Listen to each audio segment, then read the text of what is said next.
Mission achieved.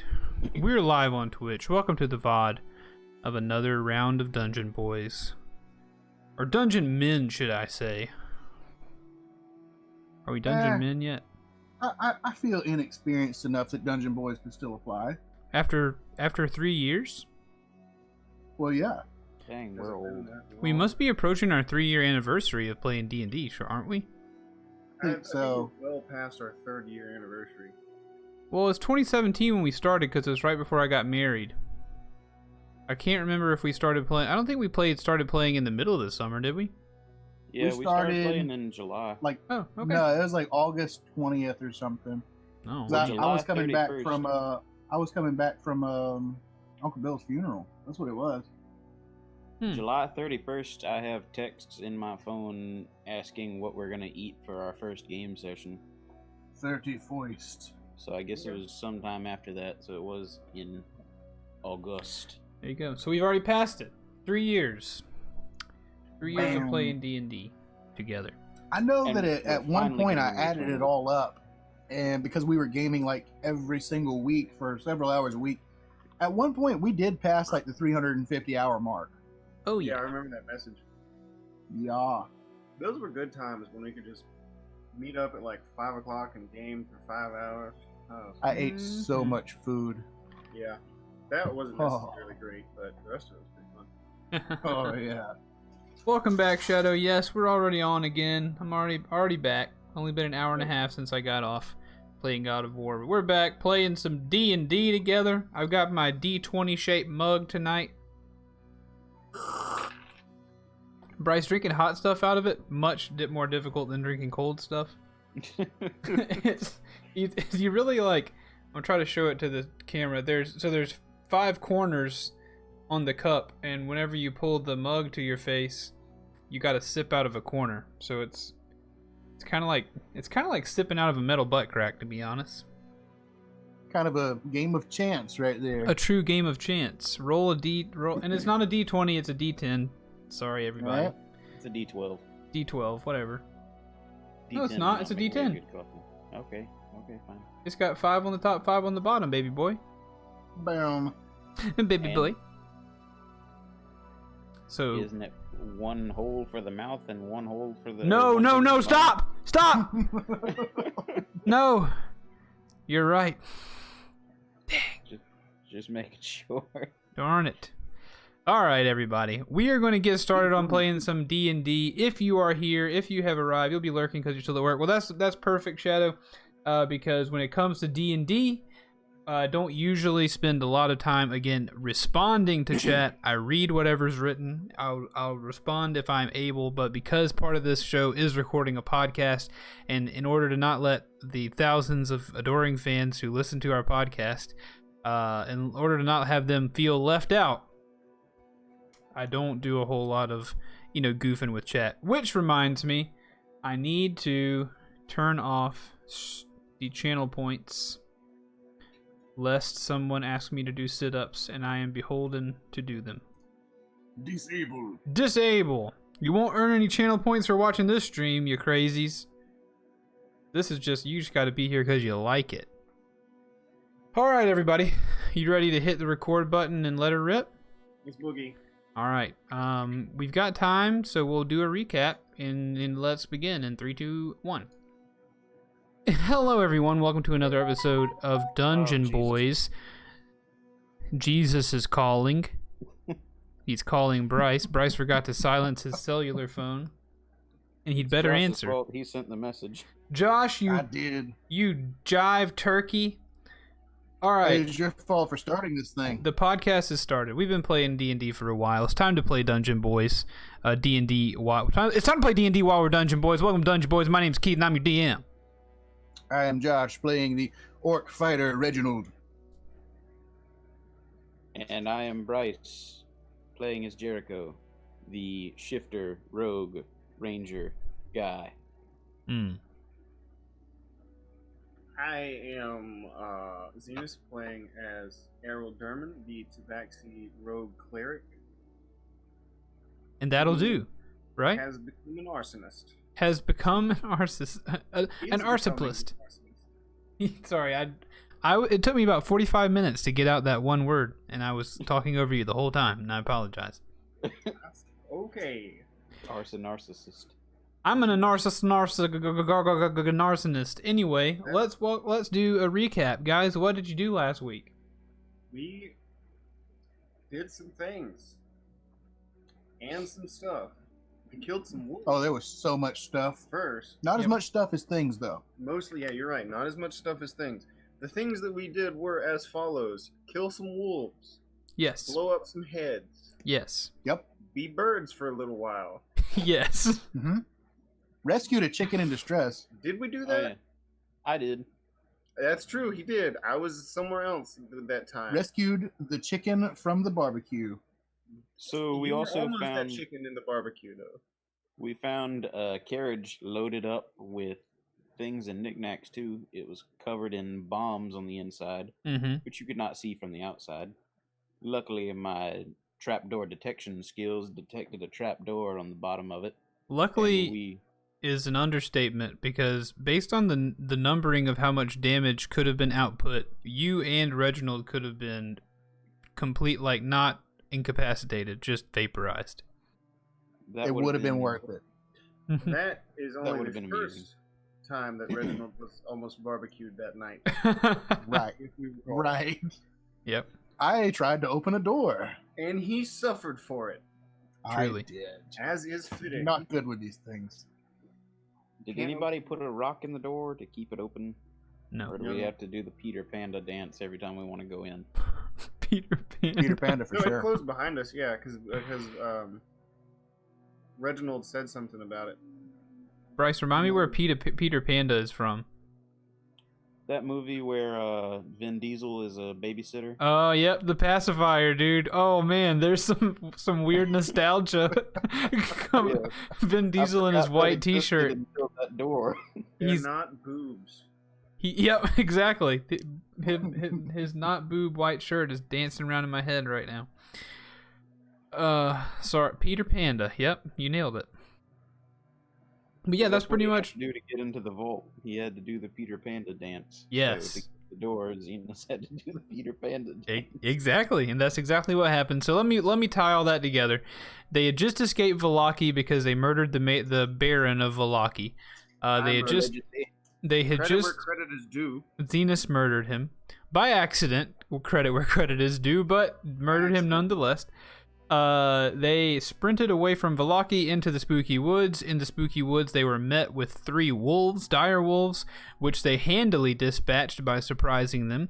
Then they made their way to a meeting point, which was they were asked to meet at by Erwin Martikov, who you'll remember is the proprietor and worker and manager of the Blue Water Inn in Vallaki. He seems to have been, based on the session before that, seems to have been maybe leading Irina around, has been discussing some things with Irina Kolyana, who we met in the very beginning, the woman with whom Strahd is smitten, and that you've decided to be charged with helping her survive all of this.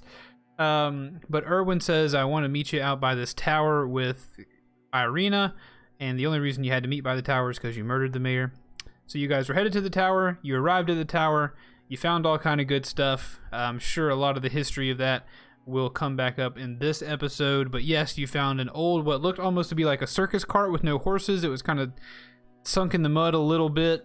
Had plenty of almost vampire hunting supplies in it. You also found a dilapidated tower where all the levels except for the top had nothing really on it.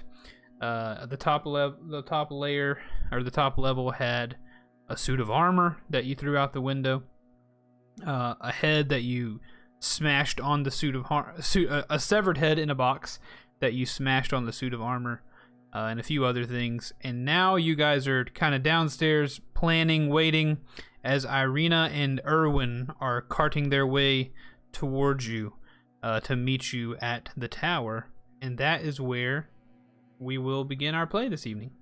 Hey, real quick, because I didn't get a number last time. I wanted to get one. How many of those alchemist fire bottles are we saying I was given? received? There were 100, so You can pick up as many as you want. They weren't like difficult to remove. Only the first one was. yeah. Okay, so is 10 an acceptable number for you, Keith? These bottles are fairly large. If you have a place to put 10, I mean, if you want to, I've got a pack. I mean, if you like, I just don't know the specifics about it. That's why I'm asking, because I don't want to come up later and be like, I got a number. no, yeah, we can say 10, and we may. I'm gonna try to remember that you do have 10 bottles of fire in your pocket though, just in case that might come up later. Reginald got 8, and I got 4. I got 8 in my pack. Okay, Yeah. I will try to make my probabilities subjective but also reasonable when it comes to things like that. I've also got a question, and I don't want to derail the whole campaign with this question. Uh-oh. But seriously, if we were to say, knock Irina over the head and carry her unconscious body to the castle and offer it to Strahd in exchange for us being released from Barovia, how would that play out? I'm not gonna tell you, but I'm That's the quick way out. I'm gonna tell you that That's like the self-checkout line right there. I'm not gonna tell you that that's a good idea because it's not. Like it's not. But I'm also not gonna tell you that there's a 0 chance of it working because it's also definitely a non-zero chance that that's how you get out of here. Okay. I don't think we could do that though. Yeah, we're physically unable to do You that. lawful Yeah. good were ravens. I just tossed a suit of armor out a 3rd-story window. Yeah. We should play through again where we do not follow what is intended. That would be fun. You That would guys, be kind of a decent fishing plan. we've definitely diverted already. There's no. I don't know. There was at least one moment I can think of going back to, like the church that we were visiting. There's like obviously a vampire spawn or whatever in the basement. Oh yeah, let's totally check out what that guy's doing. Let's just free him. Yeah, why not? I'll go ahead. Seems decent enough. I'll let you peek behind the curtain for just a moment, and I'll tell you that there's the book doesn't make any allowances for you becoming were-ravens. It doesn't say you can't, but it doesn't give you the ability to do it. But there's no section in the book that says if the characters want to become were-ravens or become infected with like raven lycanthropy, this is what you do. So. This is our group. You've worked with us before, Exactly. right? I'm just saying that you have already diverted from what's available on several occasions, but I'm not going to reveal all of those to you. So And I stop feel like- asking. I feel like the spectacularly shiny coated wolf, he's either like Strahd's minion, like he's like a familiar or something, or I'm assuming it's another group that's within Barovia, and maybe it's like, in werewolves in this game, like actual people that turn into actual wolves, not like the Skyrim. Well, you're a were-raven and you turn into an actual raven, so that's not a bad assumption. Wait. Yeah. I don't know. But anyway, why don't we go ahead and get started? Let's not pull back all the curtains of the campaign. I just like to give you a little tease. But Bryce, thinking outside the box, I don't hate it. And if you need a box to put Irina in, let me know. Oh, we got the new carriage. just kill her, or make her unconscious and then roll that carriage in through the front door with a note that says 2 horses. You can have her if you let us leave. 2 horses, please. And then just the fog opens up and there's sunshine on the other side. And a rainbow. The Ooh, and a intercom picnic. at his gate. All right, let's play the game. Irina and Erwin are on their way. Erwin is driving a single horse carriage towards you, and he is making his way there. He's got several hundred yards before he gets to you, but you can see them coming. You may do as you please, conversate as you please. Now, did the other 2 come down from the tower last game? I could have swore you all were out there by the wagon at the end of last game. No. Did we? I think we out that trunk came- full of vampire hunting stuff. Yeah, I read that note to you last Yeah, week. that's right. We were there. All right. I remember last time y'all could see me in the distance, like trying to strangle the suit of armor. Yeah, I Yeah. think everybody was down there. Yeah. Yeah. The suit of armor's definitely down there. Correct. That's how gravity works. It is how Alright. gravity works. I'm ready. All right, go for it. Let it rip. But that's Oh yeah, fellas, isn't that Erwin over there? Oh, yes, I suppose it is.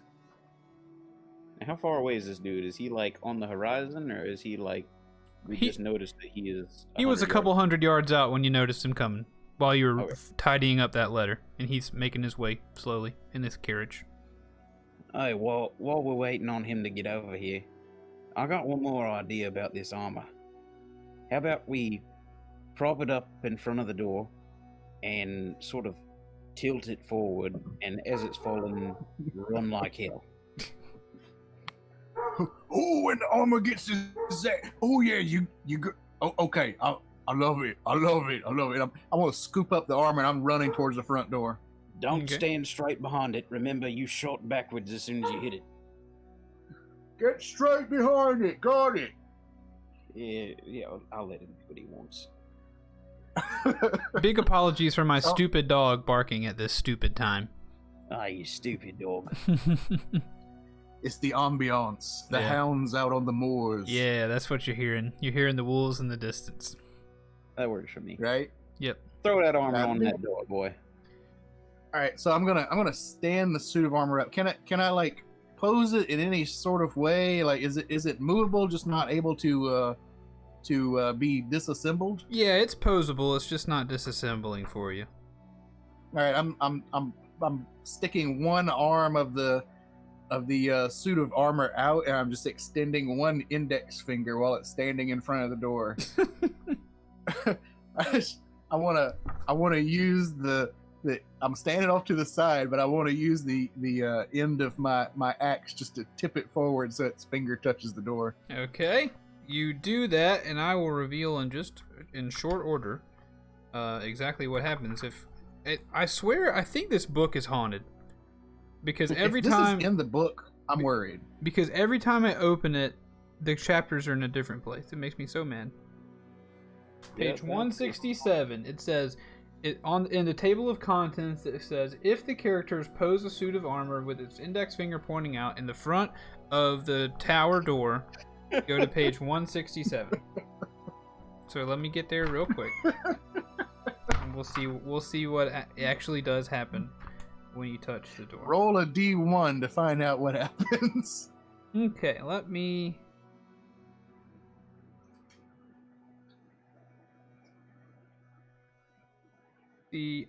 So there's some fundamental issues. So there's some very core fundamental things that I'm not going to decide on. I have to deal with. I'm dealing with intent. I'm dealing with creatures. I'm dealing with a few different things in my head. And I'm going to make the call in my head. Now, when you push the suit of armor towards the door, its finger touches the door, and nothing happens. It just crumples into the door and ends up leaning against it with its back folded. So, after a good 5 or 6 seconds of me staring at this thing, I let out a very loud, "Huh. Hey, I think it's safe now." I'd still wouldn't try it if I were you. I wouldn't touch it.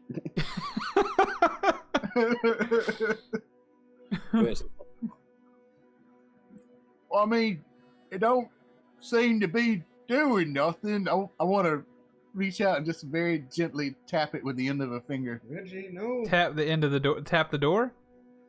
No, tap I'm tapping the shoulder on the suit of armor. Oh, okay, yeah. So yeah, nothing happens. You're okay. Nothing happens. No, the All right, I want to tap it harder. Just start poking it in the side.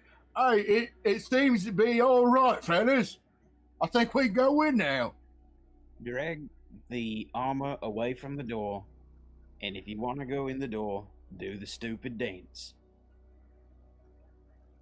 Dude, you stupid. What? Do what Dermot did last time to get it open. I don't quite recall. I was a little bit crispy on the ground last time. How exactly did it go, Damon? I go up and I kind of pat him on the shoulder, and I say, just follow along with me, buddy. And then I push the suit of armor out of the way, and I do the dance again.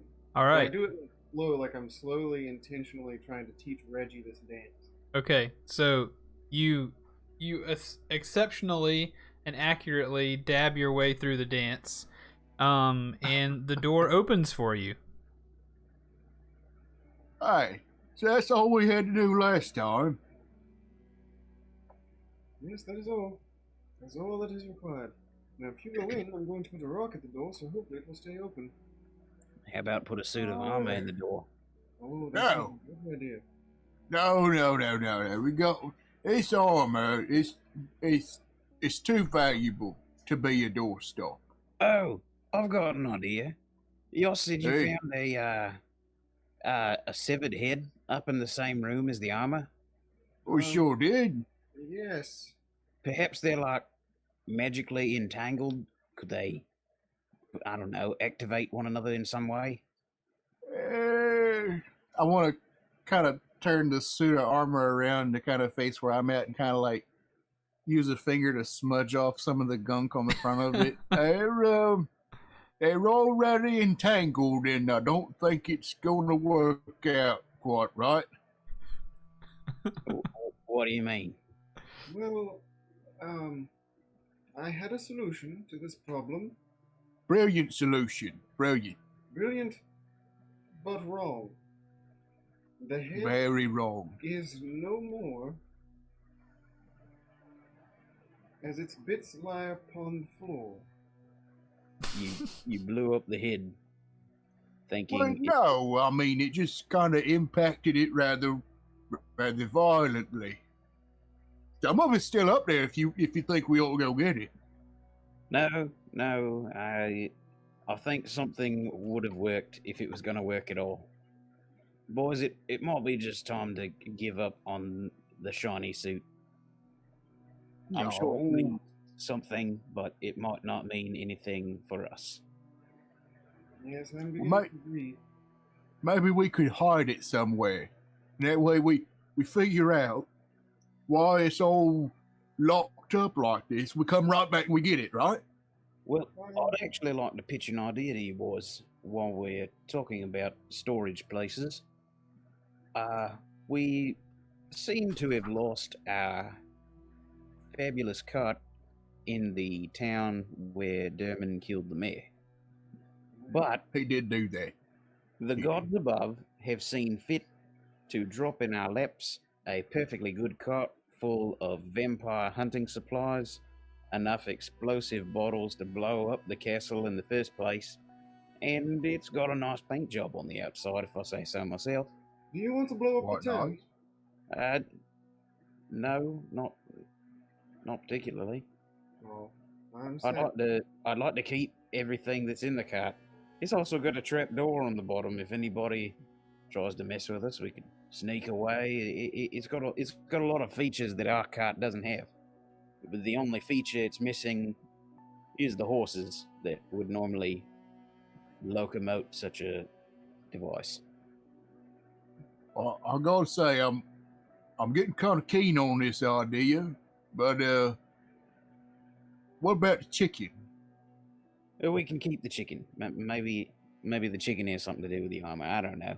But we can throw the armor in there.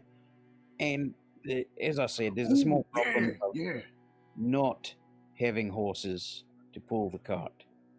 So I'm thinking after we have our small meeting with Erwin and Irina, maybe one of us should return to town. I strongly suggest not Derman. Oh yes, I was just about to say that. I don't think I can go. But So what? We Rick- send the chicken. Reginald. Yeah. I put my hand on his shoulder and get like real close to him. I found a very unique item in that carriage. It's a disguise kit. It can make you Ooh. look like anyone you want to look like. Ooh. Yeah. But what if I don't really want to look like nobody else? Well, I don't think you want to look like the guy who escaped with the man who killed the mayor of Velocki. If and you Well, I go really back, don't want to look like the man who killed the mayor of Velocki. yeah, that would be especially a bad choice for the disguise kit. You might want Right. pick someone who's not Derman. But I imagine Erwin and Irina are eventually going to want to go back to Velocki, so maybe just hitch a ride with them, pick up a few items in town that we might need, and bring our old carriage back here. We'll ditch it and switch it out for the new. I lost my train of thought. the new carriage. Well, yeah, but I like where you're going with all this. I like where you're going. Couple of things is Zarina and Owen. Are they? Can they be in on the ruse? Yeah, absolutely. I don't think they have any disillusions about who murdered the mayor of Velocki, nor how inept we are as a group. Well, I could tell him who murdered him. He's standing right over there, and I'm pointing right at Dermot. Well, yes, and I won't lie to them about it either. See? I stand by Very inept. Very inept. Dermot, I'd like to hear your thoughts on this. And what would your help be? What would my help for you be for? What do you need? I'd like to see if there's anything more to this tower. I know you said something about statues and pulleys and a box or something. Number one, of course, is there's a very, very elaborate door on the front of this thing, and I can't imagine you would put nothing behind a very, very elaborate door. I'm inclined to agree with you. I wonder if the door itself is valuable. I'm fine. I'm always willing to investigate the spooky. Zenos, I think you might need to get a little bit closer to your microphone. You're pretty quiet. I'm always willing to investigate the spooky. There he is. All right, so as you guys are working through this conversation, you hear clop, clop, clop, clop, clop, clop, clop. And Erwin and Irina are now pulling up next to the wagon out in front of the tower where the three of you are kind of congregating in the door of the tower. And he says, so it seems you've had no trouble finding the old Tower of Kazan, eh? What is that accent? What? Hold on. So it seems you've had. So it seems you've had no trouble finding the Tower of Kazan, eh? Apparently not. I wouldn't say no trouble. There was several wolves on the way here, and the door on the front of it nearly killed Reginald. Nearly killed Reginald. I'm taking the suit of armor. I'm standing it back up. It's still pointing out with like one finger straight ahead, and I just want to angle it straight towards them. I found this suit of armor. It looks splendid. Is it possible? He says, kind of through a laugh. Did you find the old wizard Kazan inside? Somewhat, perhaps. No. Wait, inside the armor. Inside the I'm merely making a joke. Kazan has been dead for many, many years. I'm more only jesting. I would assume, obviously, you did not find a dead wizard in there. We've met several people who've been dead for many, many years, so I wouldn't put it past us. Reginald's just kind of frozen. He's kind of looking back and forth between between Jericho and Dermot. We found a head of someone. You found a head inside the tower? Yes, it was well preserved. It sure was. A severed head? Yes. It was in a chest. What did it look like? I tell them exactly what I remember it looking like. And it was kind of just like a regular dude's head. Didn't look very wizardy. You said it was like a regular dude's head. It didn't look very wizardy to me. Didn't you say it had like earrings and stuff? Like Yeah, it it looked was like like a a Vistani head? Yeah, it did. Sorry, it looked like a Vistani head. You can tell him that. My bad. I forgot. It looked like a Vistani head. Oh, well, Kazan was not a Vistani, so I really can't offer any explanation as to why there would have been the head of a preserved head of a Vistani inside of a box inside of the Tower of Kazan. Of course. In a box. What? I could have almost. I could swear you said it was in a box. I don't remember doing that, but it's possible. That's only me trying to cover. Everybody keeps their heads in boxes around here. I've got 3 or 4 right here. Let's just canon he didn't say it was in a box because I thought you had said that. That's my bad. He's not trying to be Reginald shady. did say that. Okay, all right. I have no idea why there would be a head in the tower.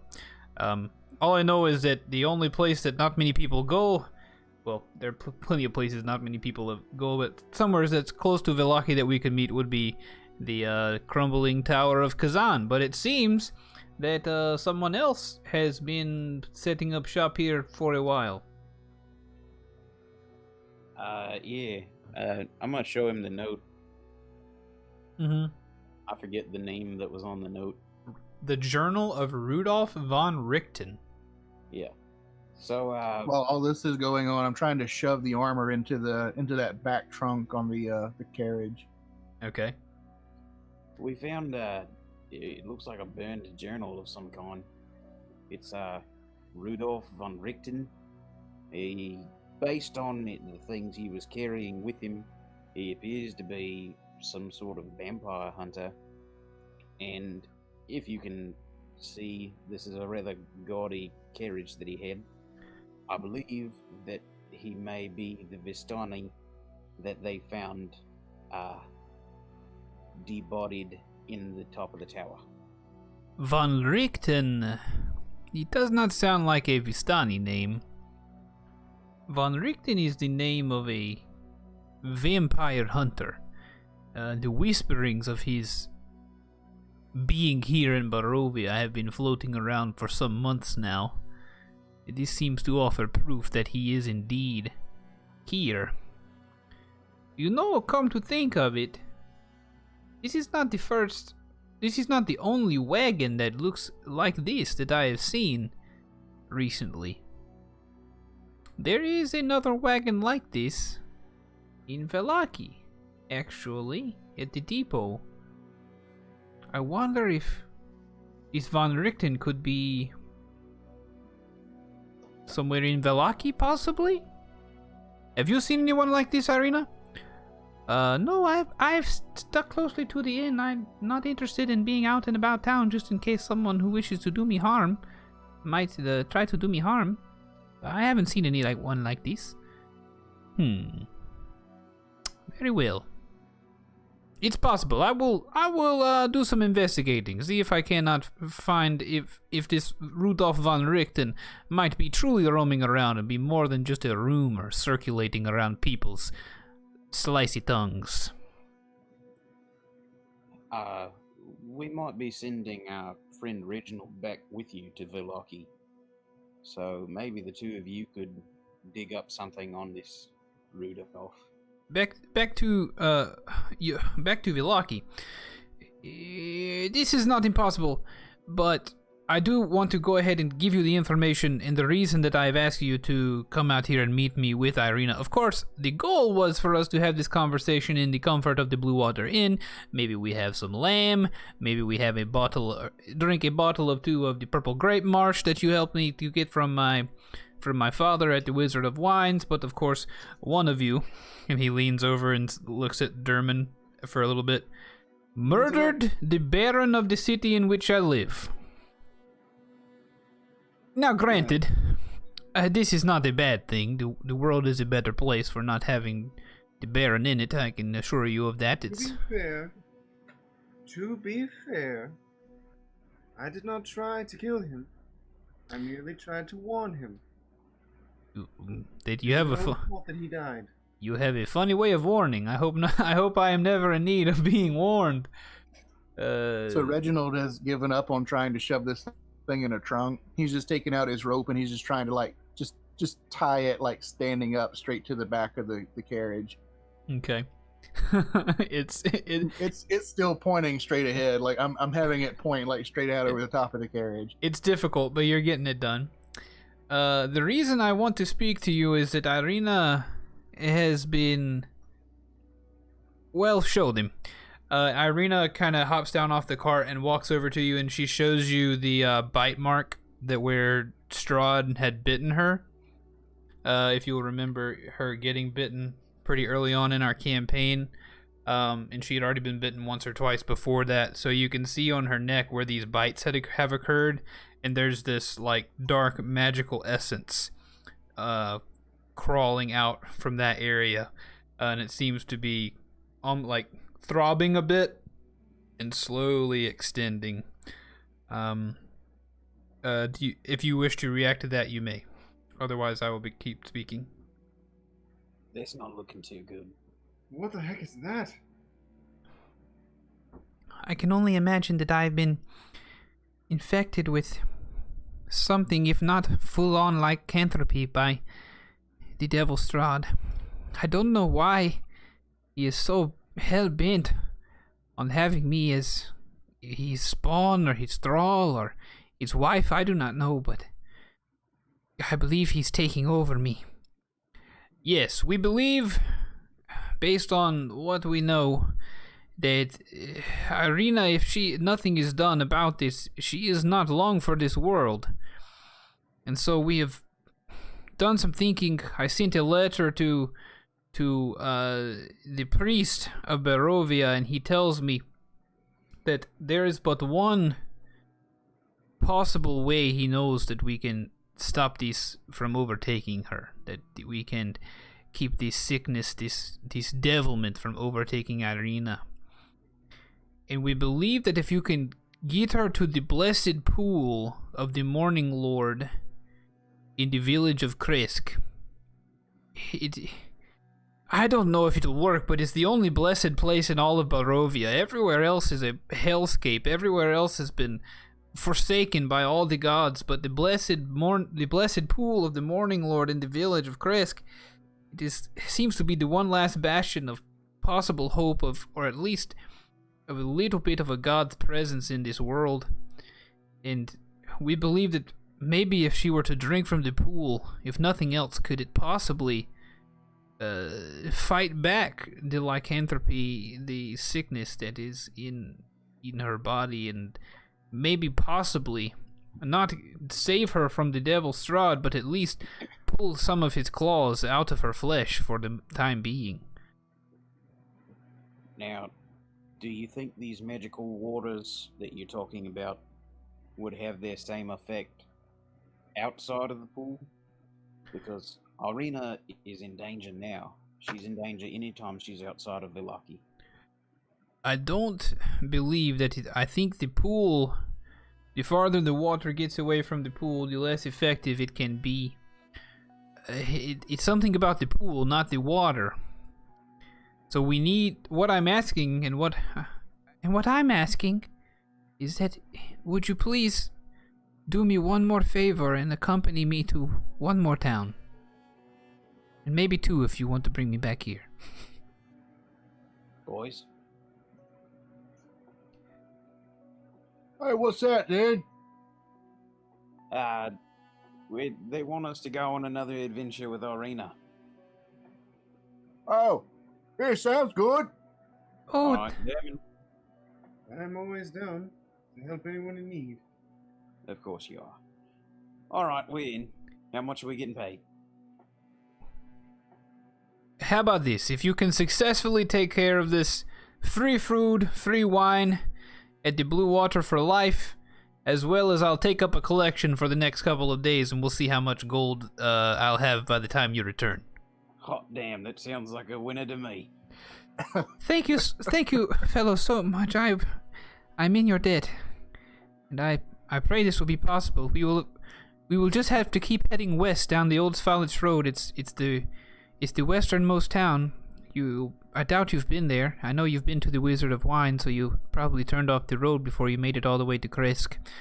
It bears the positivity that it is the farthest place away in our world from Strahd. before you get to the fog. It also has a few negativities that there is a decrepit abbey there. The news is that some horrible things go on there. Grave robbing is quite rampant in Kresk. As well as it's more of a commune than a town. It has a big stone wall, but there is no trade that goes on. They make everything they need.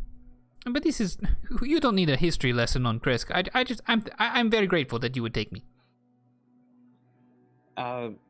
Also, going back to what you mentioned earlier about Strahd's strange obsession with you, I've been kicking around a few ideas that I might have about that. You see, we went to another town. Erwin, I think you know this, about us visiting the town where Bobby Lasaga was, Berez. While we were there, we encountered the ghost of the former burgomaster of Berez, and his spirit has been since unable to pass on because he's been mourning the loss of his daughter, a woman named Maria. And apparently, Strahd was rather obsessed with her as well. And we found a statue of her, and she could be Irina's sister. They look so much alike.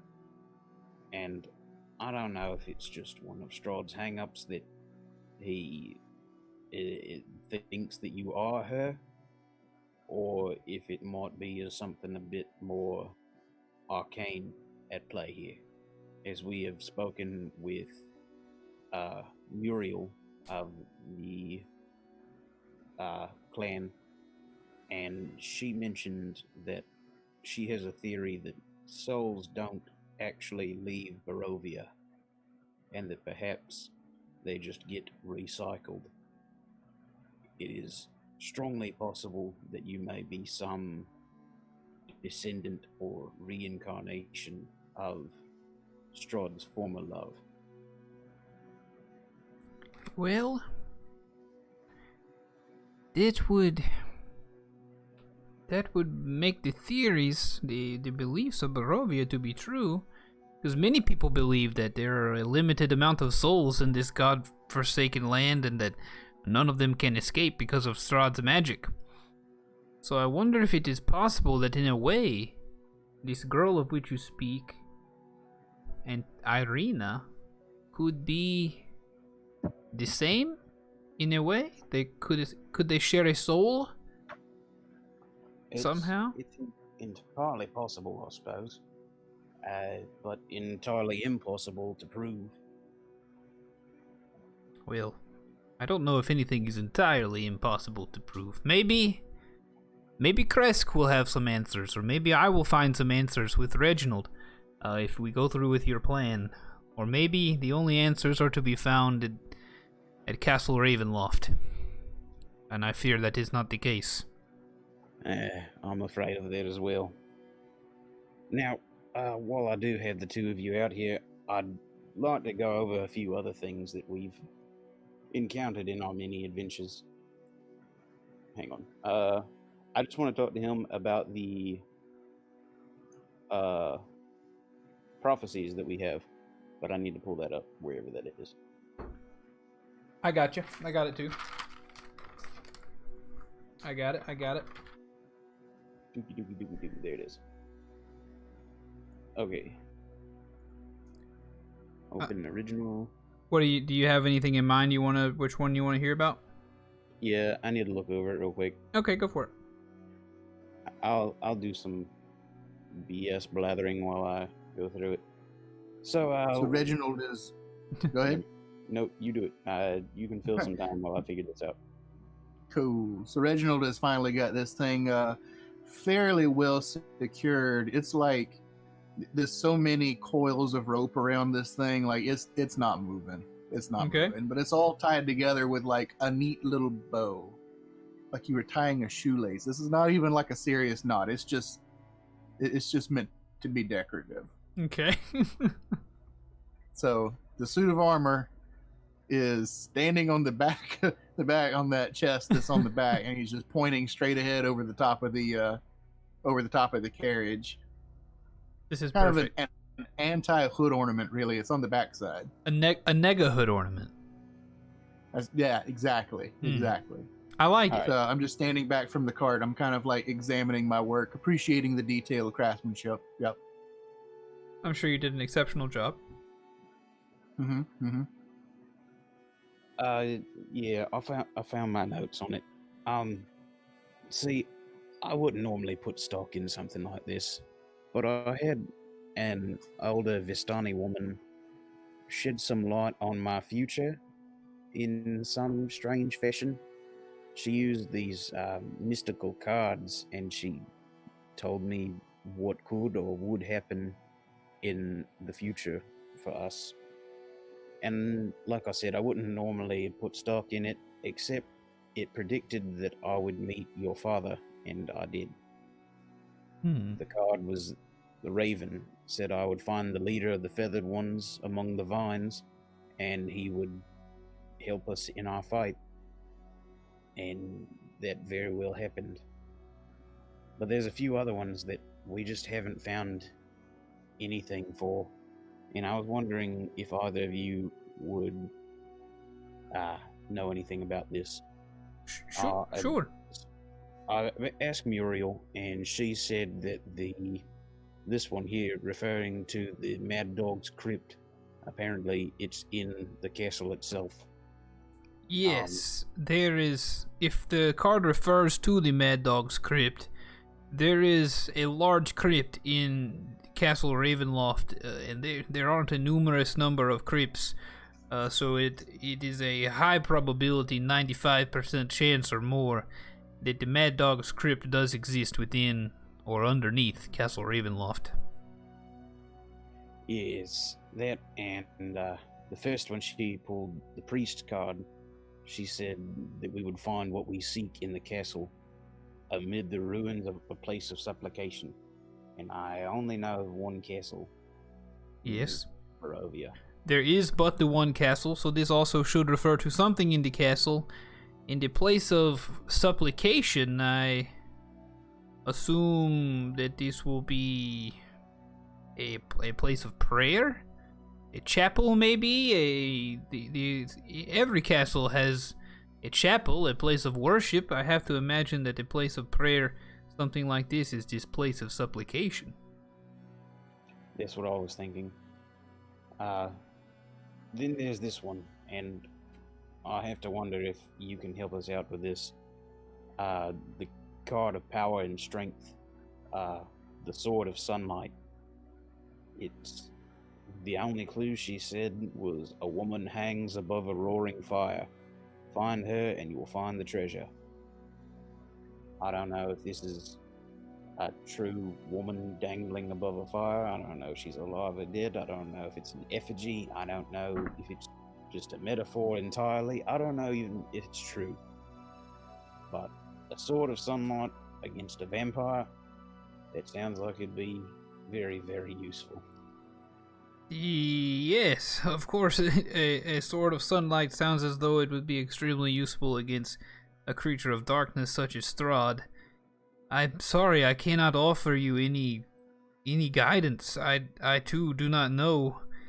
It doesn't sound as though it would be a true woman hanging above a fire, because a woman can only be a woman so long if she is hanging above a roaring fire, before she becomes ash. So it would have to be something where this woman above the fire is not burned or destroyed. So it sounds as though it being possibly an effigy or a metaphor. Yeah, or statue, something permanent. Yeah, something like that. But beyond that, I'm sorry, I cannot offer you anything more to go on. I can't think of anything nearby. I've never seen anything like this that comes to my mind when you say it. I don't know. I just thought I'd run it by you. But the last one, it basically just tells us who and where Strahd is, if I'm not mistaken. Your enemy is a creature of darkness whose powers are beyond mortality. I think that's what that says.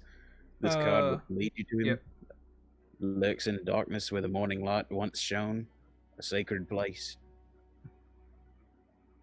A sacred place. Could this also be a similar place to a place of supplication? I was thinking A but- place where the morning light once shone. Surely it could not also be talking about the blessed pool. I know the blessed pool is blessed by the morning lord. Could the morning light once have shone on the pool? I thought that as soon as you brought it up, but I didn't know. I didn't know what that would have to do with a creature of darkness. But It could be. I guess it just means we're gonna need to look out if we go there. I think looking out if you go anywhere in this world will be your best bet. But I would say definitely any place that when this refers to the morning light, I undoubtedly believe that it is referring to the morning lord in some way. Any place dedicated to, blessed by, having to do with the morning lord is likely a place you should fear now, based on this fortune telling. And who exactly is the Morning Lord? The morning lord, he is the god of light. He is a god once devoutly worshipped in this land, but we feel as though he has abandoned us. Everyone over the last several centuries as Strahd has ruled and sucked all delight and life from our world. It is believed that the morning lord has forsaken us, or Strahd has bested him in some way.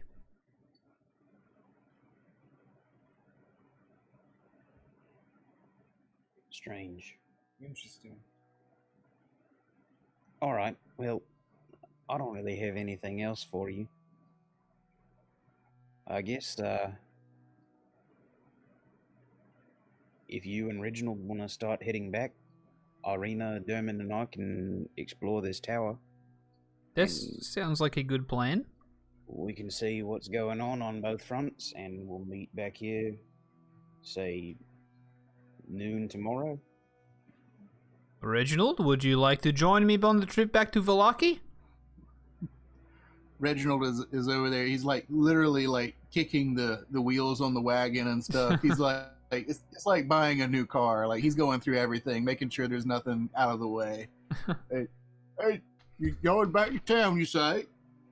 Yes. Would you like to accompany your crew here? Seems to think that they can do without you for a night in protecting Irina, so that you can do some shopping in town. What do you say? Will you join me? Oh yeah, I'm sure they'll be fine. Just right as rain. Yeah, that'll be fine. Hold on, I'm on my way. Very well. I wanna stop by the fellas Okay. on my way over to Irwin. You mentioned no need some. You think it's a good idea? Need some kind of disguise? Yeah, did I give that to you last game, or do I have it still? I think you still have it. Okay. Then I offer you the disguise kit. This should get you in there with no problems. I don't think anybody but the one guard we let live saw you, and he's just gonna have to tell people what you look like, and if you don't look like who you look like, then there's no issue. I'm having no trouble following. Right. Well, so who exactly should I look like? Well, he left with Irina.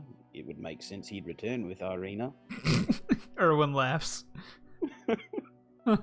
It's a disguise kit. I don't think it's a dumbfound everybody in sight kind of kit. So, I don't know. Erwin, maybe your cousin or something's visiting town or whatnot. If I could offer some pointers here. If I could offer an opinion, I would have to agree with you, Reginald. I do not think you would quite match the beauty and grace of Irina.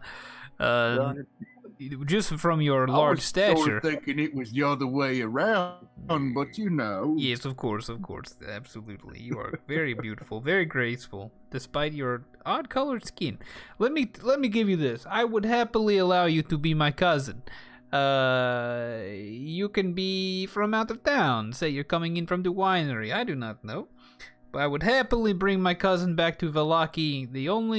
I'll give you a single word to describe your outfits, a single word to give you a theme for your disguise, and that word is dour.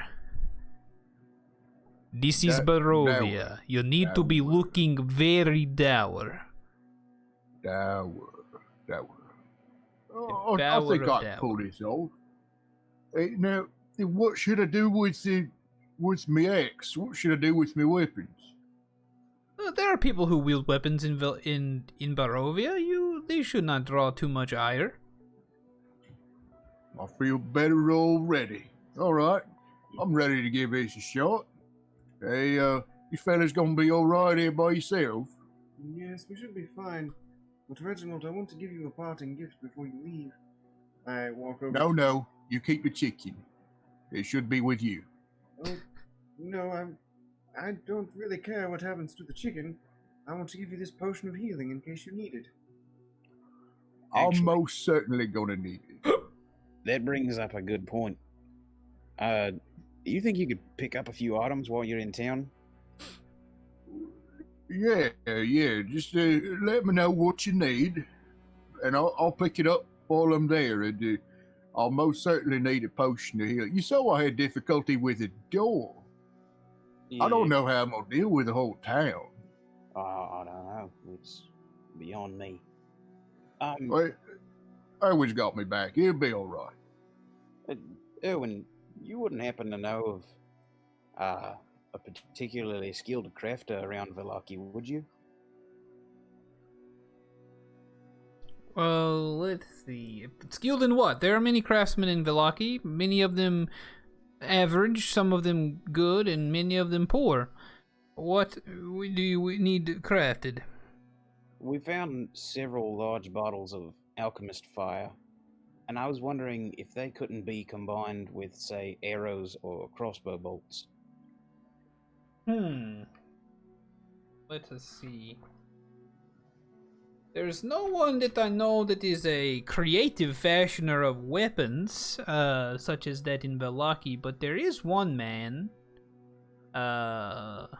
who is fairly new to town in the last year or so. His name is Rictavio, and he has been known to be fairly creative with showmanship and the pyrotechnics. He's been...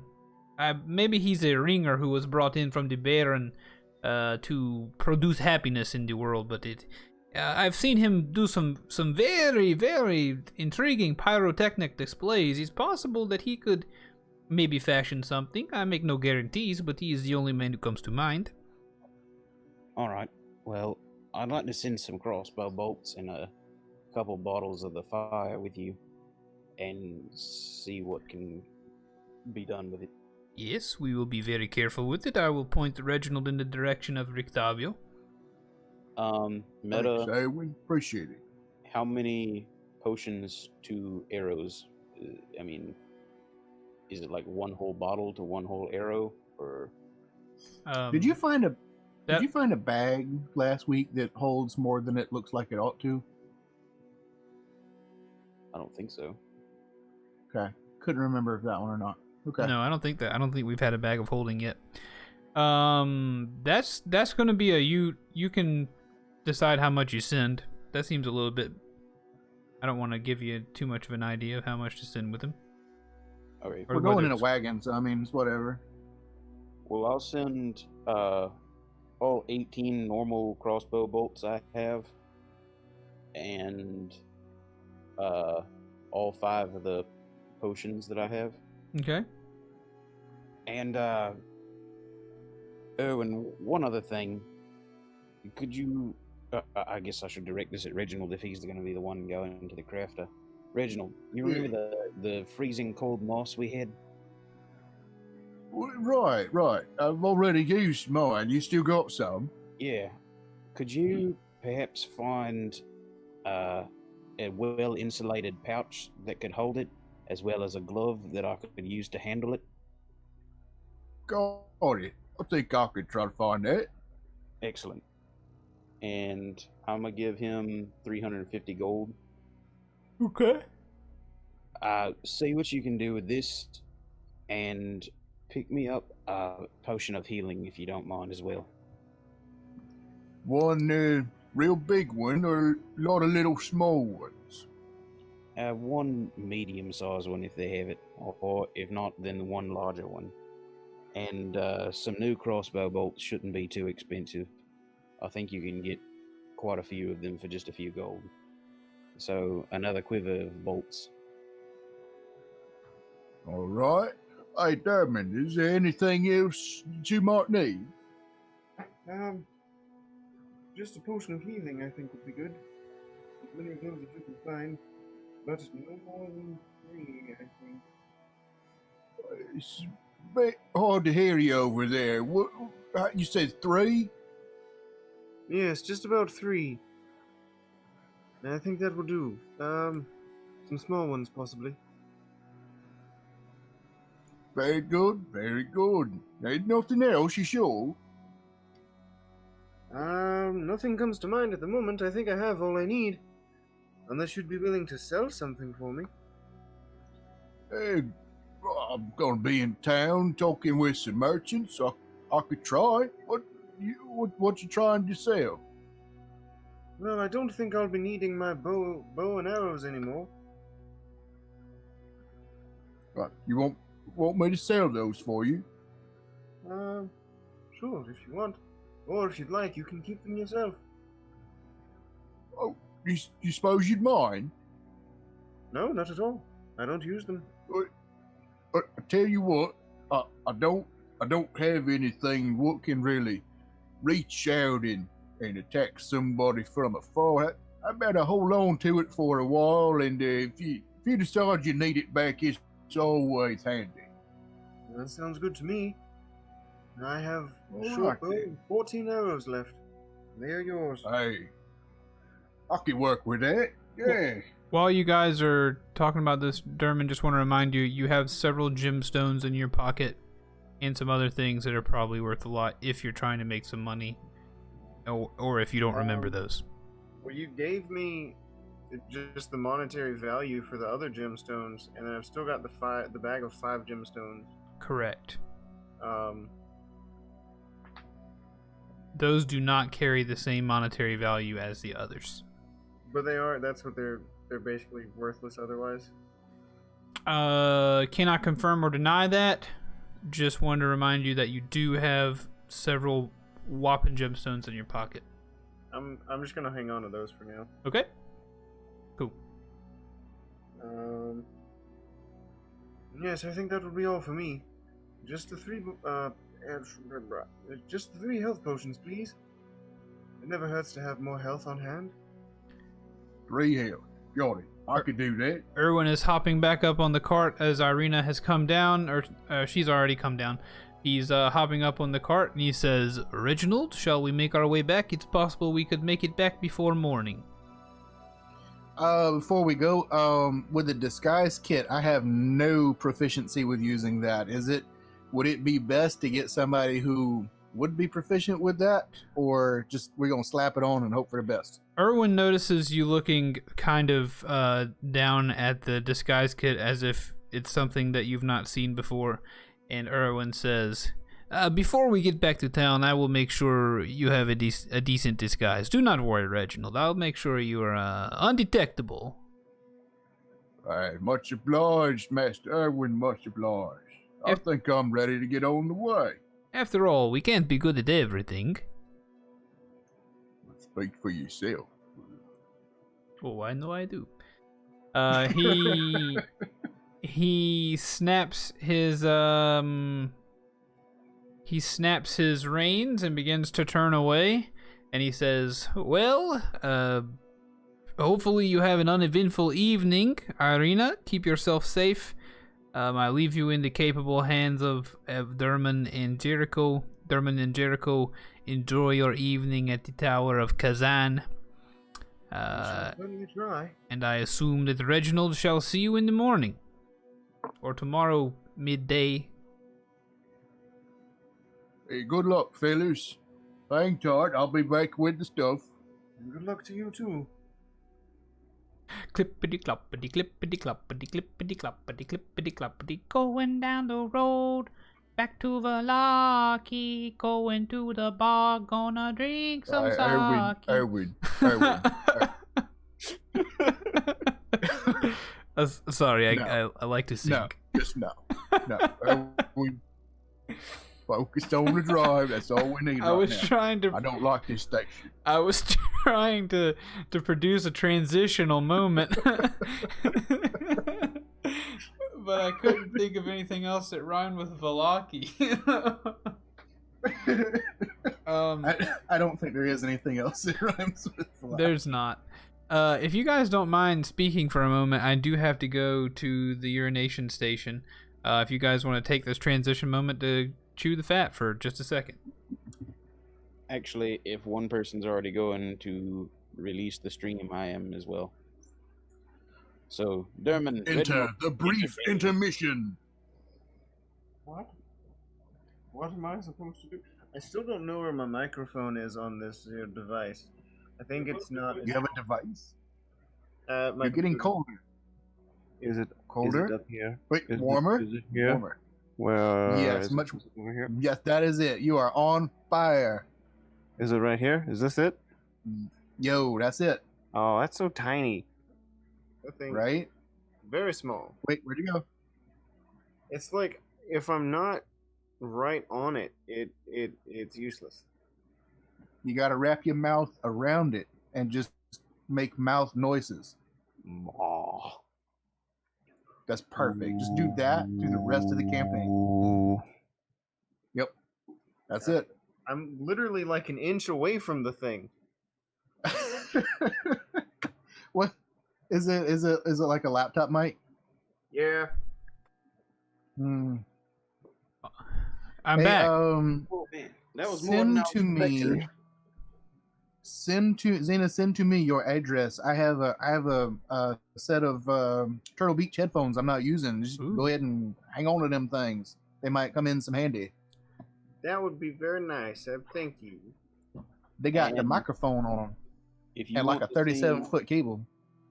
If you want the same microphone that me and Josh have, I'm probably going to get power to that extra room tomorrow, and I'm going to begin setting up my recording studio, and I'm going to get a match set of 2 mics to go in there.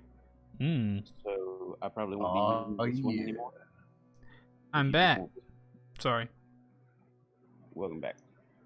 Why would How was your transitional Why period? would Mark in the chat he's saying, "Oh, it's so tiny," and how can you work with something so small? Exactly. Look, you missed a lot of stuff. There's no Ah. need to dig into the past. Gotcha. Yeah, it's not really important. I you would- know. No. It's just No. peanut stuff. That's what I figured. It's probably just Right. peanut stuff. Right. This is between us and our listeners. Yep. You Also, know? in case we forgot, oh, hi, Mark. Oh, hi, Mark. Hello. Now Mark has a command in the chat where he can do exclamation point the room and then the quote that starts with "I did not hit her." Whatever he says before he says "Oh hi, Mark" appears. So then when Mark comes into the chat, he just does the command, and then I get to say "Oh hi, Mark." Nice. It's wonderful. I was just about to sit down and say, "Man, I don't know what it is about playing D&D with you, Dungeon Boys, but it just gets my drumsticks so sweaty in this chair." Yeah, But- I get the same problem. All right, we're back, and I guess do we want who are we going to deal? I feel like we should probably deal with what goes on at the tower first. So Reginald begins. He goes off on the Dark Horizon with Erwin, and now Irina, Derman, and Jericho are left, beginning their scene at the front of the tower. Irina, Very you good. hear say, All right, I guess we should get cracking. Get cracking on what? What are we doing this evening? Suddenly, a kraken. First of all, I'd like to get that Hey, Dermot, do you think the two of us could push that wagon out of the mud, or do we need to wait on some horses to get back? Well, I suppose we can try. All right. I'm certainly willing to give it a go. Yeah. I'm willing to I'm, help. I'll jump in and help you as well. Yeah, that'd be Could have fair. asked Reginald before he left. He has it's the thing where I count as like one size larger. I thought about asking, but I figured we kind of needed to just get everything moving on. It's all good. It's all good. So I'm gonna get on the backside of the thing and be pushing. Okay. Devin, get up there on the front and maybe grab the bit that the horses lash onto and see if you can't pull it out. I'll That push sounds from the good. side. Irina, do whatever you think would work best. Okay. Irina goes to one of the wheels and grabs one of the spokes, and she says, "I'll try to see if I can't help the wheels twist out of the mud." Sounds good. All right. So everybody roll a strength check for me. Roll to heave, and if that doesn't work, roll to hoe. Roll to hoe and roll to heave. I got a 16 plus 0. I got a 17. Okay. A 16 and a 17 would be a 33, right? Yeah, In the, that's how that works. sorry, my brain was just doing the math. And then I'm gonna add Irina's to that, and what do you know? You just barely cross the threshold of my made-up thing, and the wagon does creak just barely out of the mud. You hear, and then the wheels come out of the mud, and you push the wagon onto a harder spot of ground right in front of it. Cool. I'm gonna get out of that sticky, nasty mud. Yep. Irina is very satisfied. She gives a little exclamation of "We did it!" I'm gonna give her like a little clap, like, yeah, well done, princess. Well, We thank might be you. able to find use for you yet. Technically, I'm not a princess. I'm just a burgomaster's daughter, but I guess close enough. I've been known to train with a sword every now and again. I can hold my own. But thank you. It's good to be useful after so many weeks of hiding and running. I can imagine so. Let's hope we don't need to put those sword skills to the test, because we're about to go explore that big old creepy tower over there. Yes, it Splendid. would be better if we could do it with peace, but come what may. You know, sometimes you just gotta explode a head against a piece of armor and call it a day. She That is true. I have been there. she giggles. I can't say I've ever had the necessity of doing that. Well, you stick with us long enough, and you just may. She rolls up and like gonna follow you wherever you're going. All right, come on, Demon. Teach me this dance you've taught Reginald. Oh, very well. And I do it again. All right, you do the panda dance. What is it called? Peter Panda? Yeah, you do the Peter Panda dance or something like that. Yeah. I don't remember. You do the Peter Panda dance, and the door opens again because it shut itself earlier.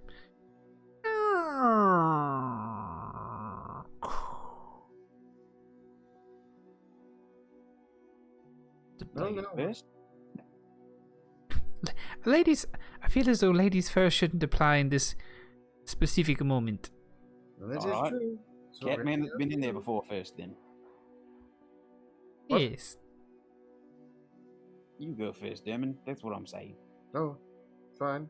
I will go. But I don't know what we're going to do. I go in. Don't touch this door, Irina. It nearly crucified our friend.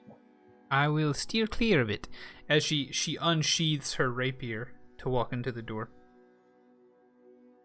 Yeah, Dermot, I don't really know what's to find in here, but I haven't been in yet, and maybe I'll find something that you two missed. Do you have any ideas?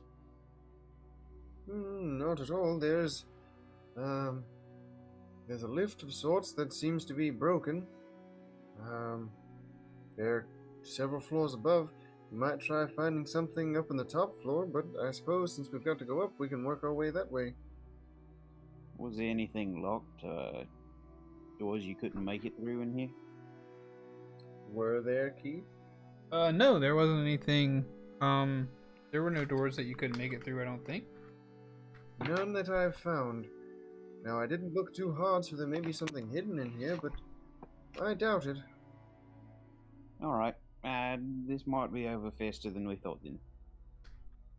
I want to go... The statues are in this room, correct? Correct. There are 4 statues on the ground. I'll read it off to you. I'm sorry.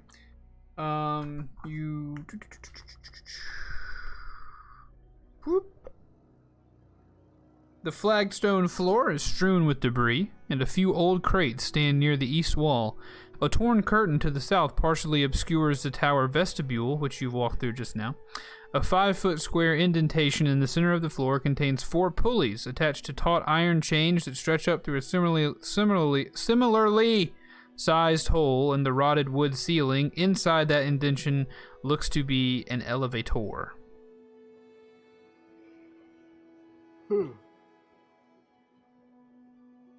That is all I found. Something about statues? Yeah, standing next to the chains are 4 tall clay statues. There's one more sentence in that. Man, why I'm struggling to read. Standing next to the chains are 4 tall clay statues with their hands gripped upon the chains. I want to go inspect them statues. Inspect them.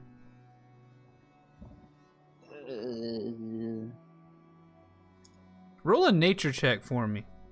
Ooh, nature. Exciting. I rolled a 14 plus, I don't know what my nature bonus is. I gotta find my... Gotta be something with a ranger. Surely.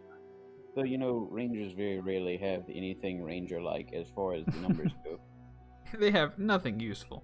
Yeah, you know, dexterity is the highest priority for a ranger, so I only have a +1 to intelligence, and I'm not proficient in nature checks, so it's just a 1. Okay. Well, either way, you encounter these, and you notice through your travels, through your adventuring, you've seen a golem before, and you say, these look like clay golems. Interesting. Did you find anything with the statues? Yeah, I don't think they're just statues. I think they might be some kind of mud or clay golems. I think they might actually run these pulleys. That is interesting. Do you know anything about these, golems? Not particularly, but I know that they're not extremely uncommon. Surely they can't be that difficult to work. Can I make an investigation check to see if there's an activation? Sure. Or like I would like slot to for do a wind-up key? Yeah. I got a nat 20! Wow. I got an 11. All right. So as you guys are, we'll say that Jericho is heading over there first. And so in your investigation, you walked around, and Dermot is on the outside of the statues. Jericho, you go towards the inside, and you step onto the elevator. And when you step onto the elevator, the golems tense their arms and pull the chains tight, as if they are at the ready to raise the elevator for you, but they do not move it. But you do not discover a keyhole or any sort of thing that looks like a physical switch that you would use to operate these golems. Who did you say went in the elevator? Me or Jericho, I think? You. Alright. Nat 20 boy. Yeah.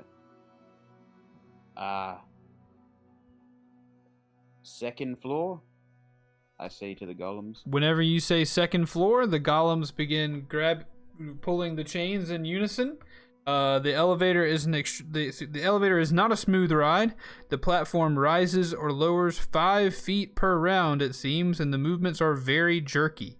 So it takes you about 6 seconds to go up 5 feet, meaning it takes you about 15 to 20 to get all the way up to the second floor. This is the one with the hole in the floor, right? Yeah. Can I see the hole in the floor? I mean, you can look up and see that the floor all around on the second floor is all dilapidated and rotty. Okay. Basically what I'm getting at is, can I yell down to Derman? Yeah, of course. Okay. Derman, it was a lot simpler than I had expected it to be.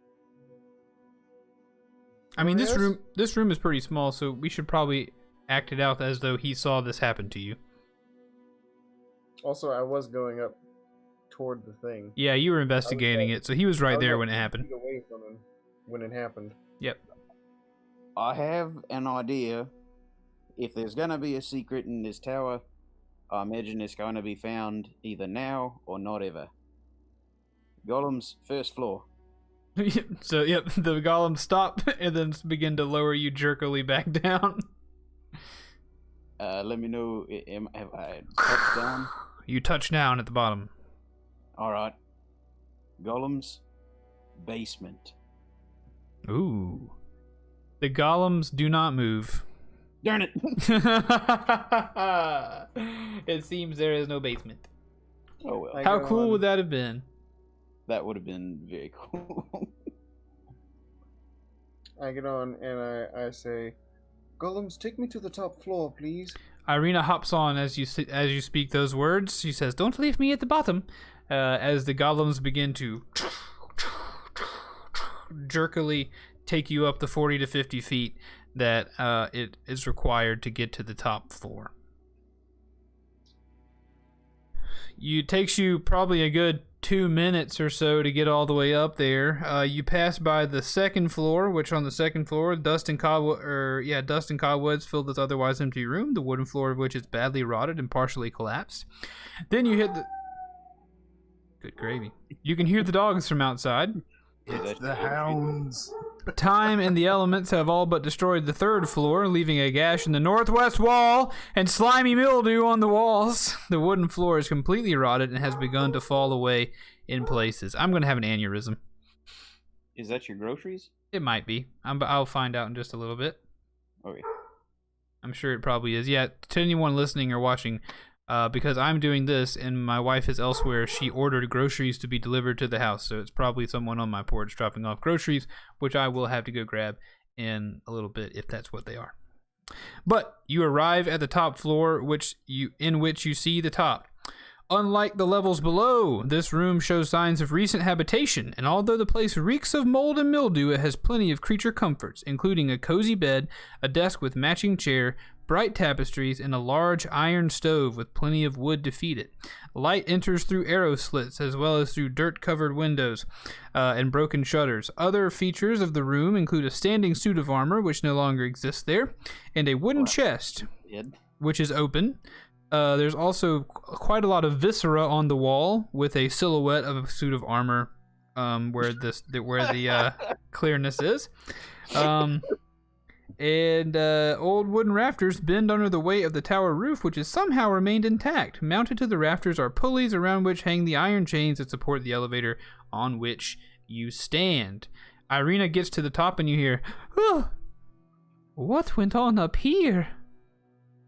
In the silhouetted splatter, there's a tiny little RG, Reginald's initials, way over in the bottom corner. All right. He doesn't really notice those. We found a head. And we threw it against the suit of armor. You found the head and threw it against a suit of armor? We threw it pretty hard. You know, so far you've been successful. Who am I to question your methods? Yeah, we all had this strange sense that the head might be some sort of key to unlock the armor. We can't get into it. Though I don't know if just chucking it at it at breakneck speed, pun intended, would do much for it. What do you believe is inside the suit of armor? Hopefully nothing, and we could put our orcish friend inside it. Ah. Very well. Seems like a noble cause. Well, let's get to look and see if there's anything else worth finding up here. Okay. Can I roll to investigate the room? roll to investigate the room. Sure. I'm gonna do that Yes. same thing. 16. 16.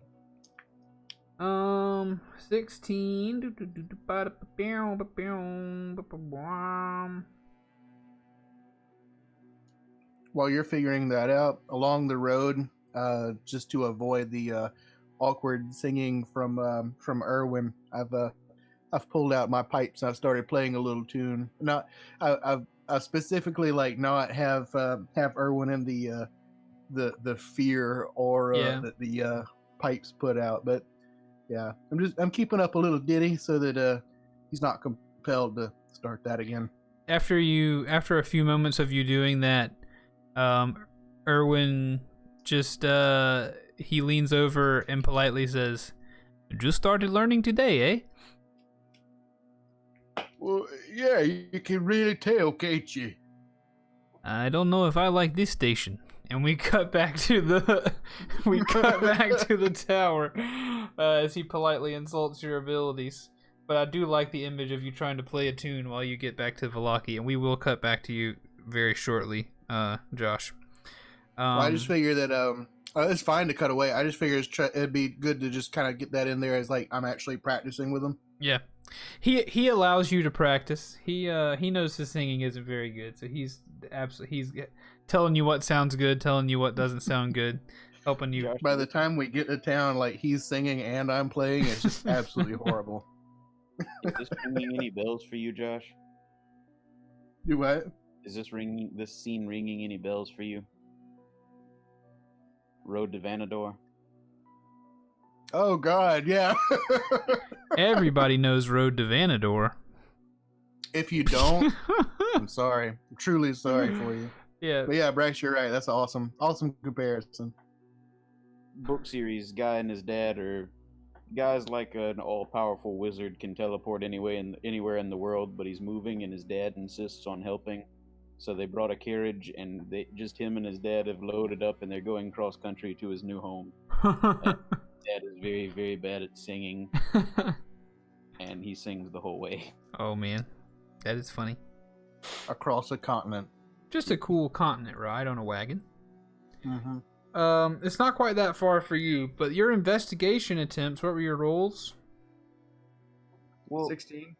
it was still on the 20 from my last roll, and I rolled it, and it came up 20 again. I was like, well, maybe it just slid, so I rolled it again, and it came up 20 again. Oh, wow. Way to waste those 20s. So you don't, even with your 20s, you don't really find anything else exceptional. You definitely deduce that there was some sort of concoction or possibly magical ichor or potion or something. There's a residue inside that box and all over the wall where the head was exploded. It seems as though there was some sort of magic oil preserving this head. Of course, that is meaningless now. It did not protect against collision. Other than that, there is nothing else special up here. You guys have pretty much turned it over. You've thrown the armor out the window like it just looks like a place that someone has been spending some time. But there's no more evidence as to who or what. This was more fruitless than I'd intended it to be. But I guess you don't win every time. I want to go grab the chest and drag it into the elevator with us. Okay. I plan to just kind of throw it on the cart just so we have more storage in there. As you walk over to the chest, roll Just go for it. a perception check for me, please. Both of you, if you don't mind. Actually, all three of you. Definitely roll an investigation on your front porch, man. Yeah, I'm about to go do it. This podcast brought to you by Kibbles and Bits. Give them to your dogs so they can chew and not bark. This podcast is not brought to you by them. They didn't pay us. No, they didn't. We don't give out free sponsorships. Unless you send us free stuff. Yeah, honestly, if you just ask, that'd be pretty nice. That'd be fine. If you just say like, hey, will you say this is sponsored by this? Why should we? Well, we asked you nicely. You know what? I'm not in any position to decline. Oh yeah, we are down for that. We 10 be. on that investigation roll. All right. Or was it perception? It was perception. Okay, perception is different then.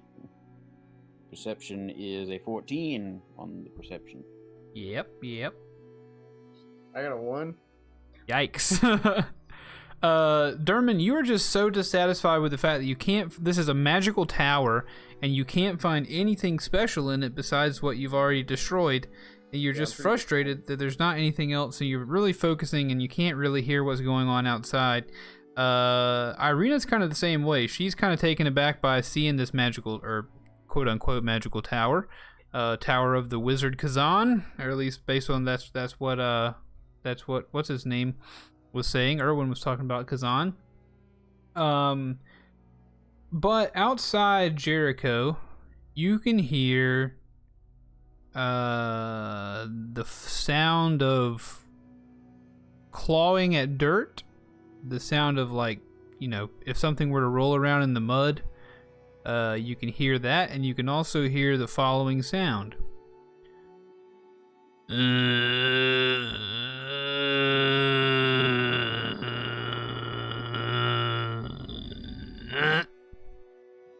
Sounds like an old weed eater. And there are 16 old weed eaters rolling around in the mud. But you My can hear worst that nightmare. noise. But you can't see anything just yet through the fogged glass. Excuse me. Did any of the rest of you hear something sort of low, grumbly, moany? I'm sensing an undead vibe from it. I can't hear anything. All right, maybe it's just my imagination. Derman, can you hear anything?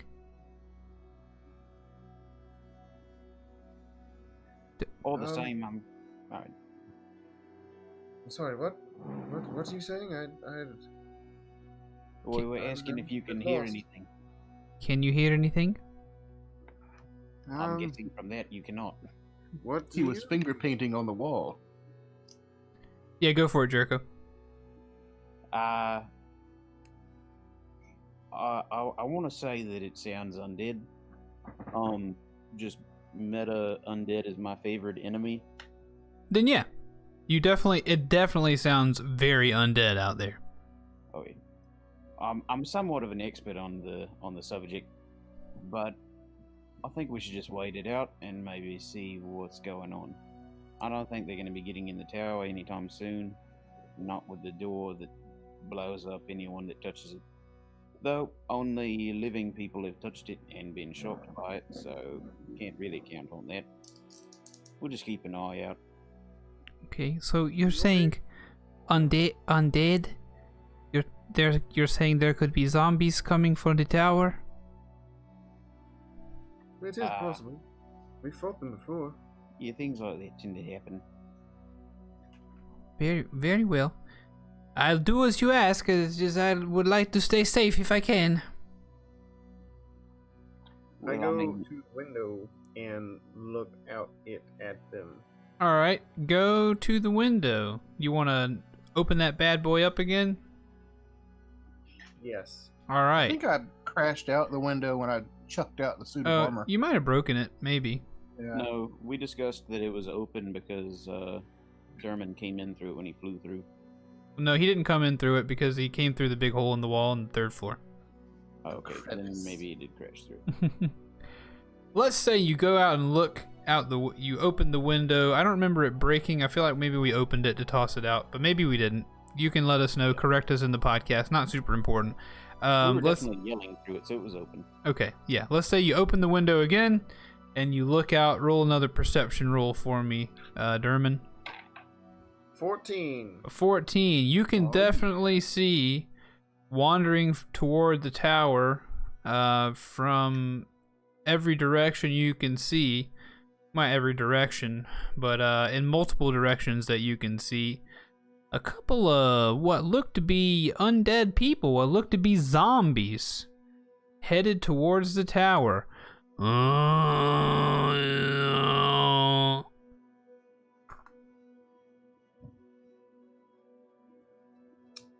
Unfortunate. Was I right, Damon? Please tell me. Yes, and they seem to be coming straight for us too. Of I course. think we may have to deal with this. Right now? They're- Soon. They're moving slowly. They're probably about 50 or 60 yards out at this point. Just logistically speaking, out of character here, I'm not even there, but what happened to the chicken? Is it still in the wagon? Is it just kind of wandering around? Did it lead the zombies here? What's the story there? I think we put it back on the wagon after everything was diffused. Okay. That's what I choose to believe. But I'll be honest with you. Determined while he was right there at the back of the thing. Well, it's the only other living thing I can think of that's other than y'all. I'm just making sure, like, what happened to it? Where is it? So, okay, I'm good. I'm going to pull back the curtain for a brief moment on this as a DM and tell you there's very little of my brain power going to that chicken.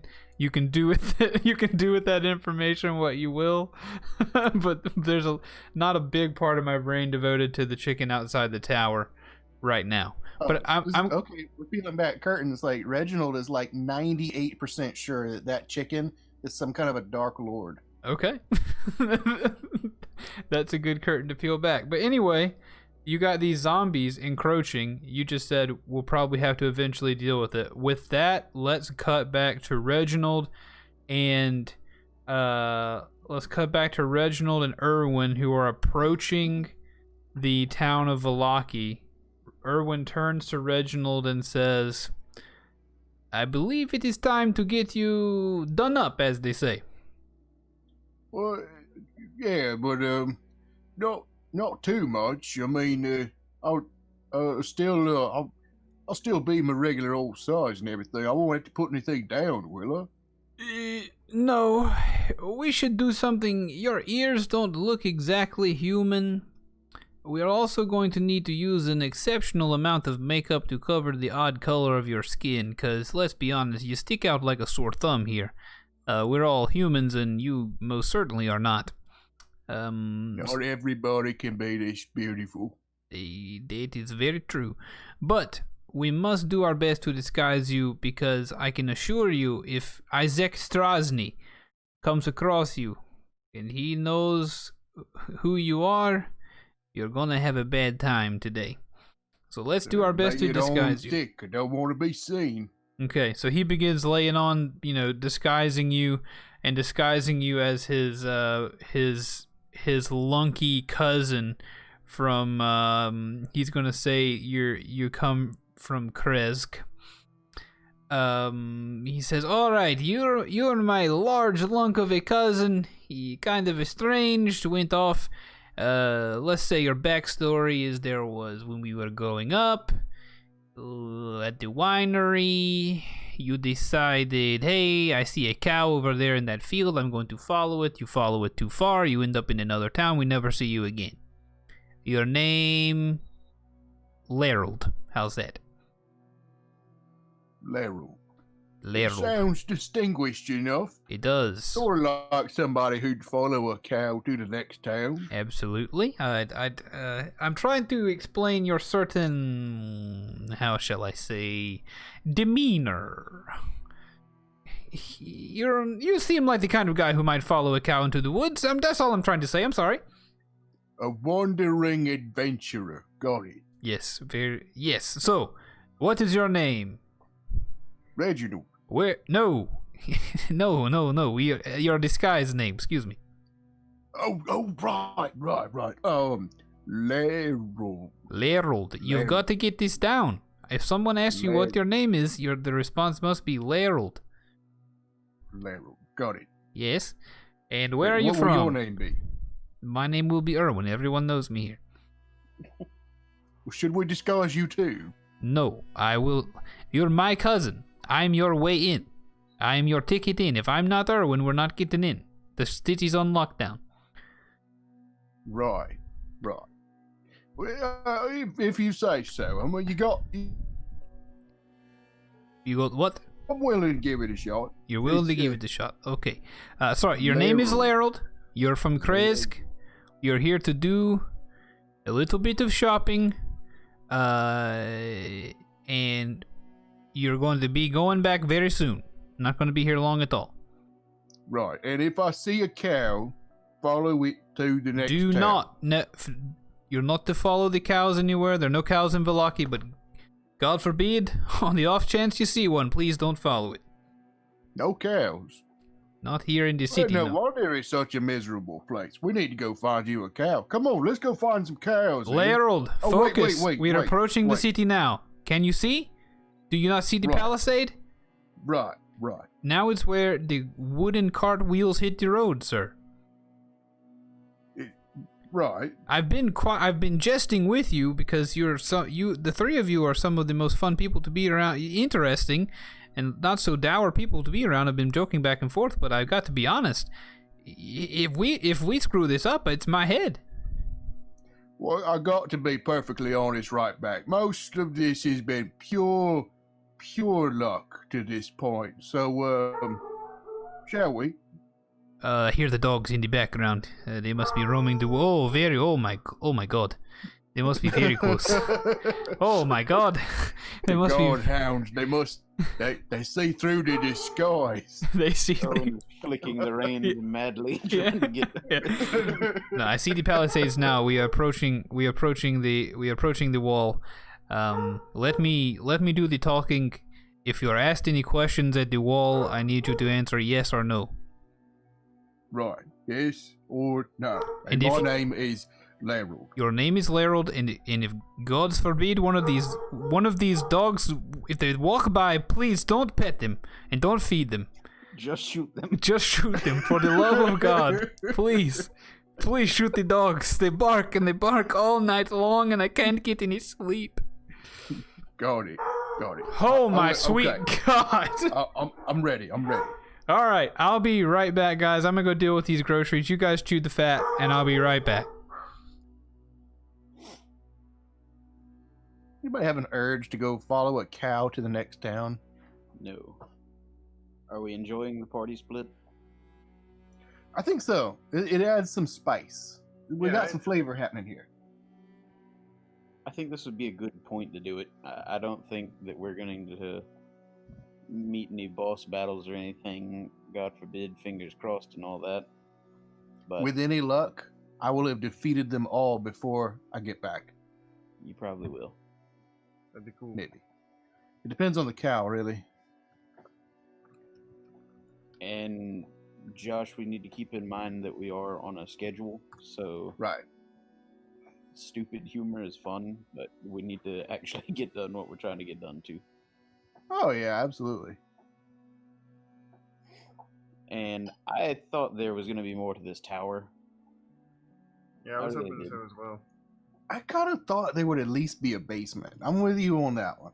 I thought the whole reason that we were supposed to move the elevator was to access the basement. Though Keith did say that normally you can't become a were-raven, so we shouldn't have had any way to get up there.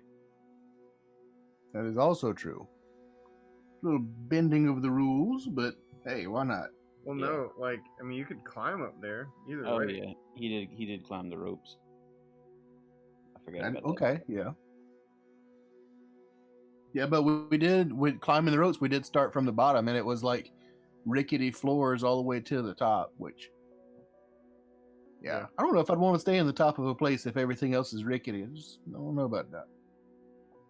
Well, the outside stone seemed fine. It was just the rickety parts in the middle.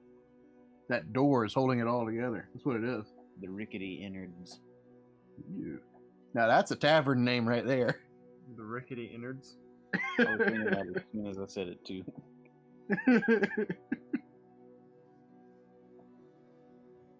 Yeah, I was going through a book the other day, and this guy is a wizard, and he has a mage sight that allows him to see like mana and runes and stuff like that, but he can't see like normally while he's using it. He can't see the actual environment around him. Right. So he's going through this like the arch druid's bedroom trying to find like her lockbox or whatever, and he's bumping into stuff because he's just using the mage sight. And he finds this thing, and he realizes it's like a chest of drawers or whatever. And he's digging through the bottom drawer, trying to find this lockbox that's in the very back, and he can see it. And somebody walks in, and they're like, "What are you doing?" And he deactivated the mage sight, and he said that he looked down and realized he had a fistful of panties. And he was like, "Oh wait, I need to make note of that. That'd be a good band name." Fistful of panties. I don't know. There might actually be a band name with that. I'm back. He's back. Okay. Welcome back. Hey. Oh, So was that? Can you confirm? Was that the groceries? that was the groceries. Oh, All right. the bar. I know it. I'm sure it doesn't bother anybody else as much as it bothers me, but like it just like my blood pressure spikes whenever I'm trying to record something in Angus Parks. All of Nah, the it's all borking and borking. He's borking and borking. All right, we're rolling up, and everyone says, "All right, we're here. We're at the gate." The guards will call down, and they will ask what our business is. And just like I said, let me do the talking. If you're asking any questions, answer yes, no. Do not reveal who you are, please. Right. Larold will just say yes or no. And where are you from, Larold? Just a place. Kresk, man. You're from the village of Kresk. There's only like 3 okay, villages in the whole Kresk. world. 3. Right. Right. And you've right. been to all Go of ahead. them, except for the one. The one you haven't been to. His name is Kresk. Yeah, I haven't been there before. All right. Larold from Kresk. Remember this. And as he approaches the gate, you hear from atop the gate, there are 2 guards standing up there at the ready. You hear, "Oi! Who goes there?" It is I, Erwin. Just coming back with my cousin here, Larold. He was traveling here. I figured I'd go out and meet him, as you know that the night gets dark and full of dangers. So I went to grab my cousin and bring him back. So yeah, it's Erwin. You know me. You all drink at my bar. Oh, it's Erwin. It's good to see you coming back there. Wait a second. Who's that there with you in the cart? You say it's your cousin? Hey, you. What's your name? Larold. Larold? Larold. It's seemed like a variation of a name I've heard before, but not exactly a name. It's like 2 names put together that I've heard before to make a name I've never heard. Interesting. Yes. What's your Yes. business in Vallaki? We're having some troubles here. So what's your business? Chris. No, maybe you didn't hear me. What's your business in Vallaki? Because we've had some trouble. Are you from Kresk? Is that what you're saying? Yes, Chris. All right. I'm All looking right. towards Erwin, and I'm just nodding, like really emphatically nodding. Okay, and so he nudges you a little bit with his elbow. He says, "Answer the question. Why are you here? So if you're from Kresk, what's your business coming to Vallaki at this time of night?" Oh, just need some supplies, sir. It's getting awfully dangerous out there. You're bloody right. It's getting dangerous everywhere. Just this week, we've had some trouble here in Vallaki with our walls and everything. All right, Erwin, come on in. We'll welcome your cousin aboard. Luckily, there's no more weekly festivals. Am I right? And Erwin looks up and says, "Yes, very glad we're not having the weekly festivals of joy. Not that I'm happy that the Baron is dead or anything. Oh yeah, not that we're happy the Reginald Baron's dead." Reginald is nodding like a madman. Yes. Yes. Just say yes. As you pass under the gate and you're going into town, one of the guards is like, "Say, what's wrong with you, fella? Why are you nodding so much? You alright?" Yes. Alright then. Carry on. They turn back around and look out over the gate as you guys pull away. And Erwin says, Reginald, I think you did alright. That's the wrong accent. Reginald, I think you did alright. the guards of Valaki have never been accused of being so intelligent, so this was not really much of a challenge, but good practice for if you ever meet up with Isaac or any of the other Baron's minions who remain loyal. Right. It was difficult with just yes or no. I think I'm getting better at this. Now, of course, whenever we get back to the Blue Water Inn, I'm going to have to stay there. So from there on, you'll be on your own, working your way through town to get your supplies. There are a couple places you'll need to go. Your potions, I suggest you go see the potion man at the potion stand. I know those names silly. As well as I also suggest that you go and see Gloriana at Threadbare's. She is a clothier I trust, and she's always happy to receive a challenge because of all the low-level work she does here in Valaki. And I'll let you know if I see Rictavio at any point for you to discuss the arrows that you all were trying to get made. Right.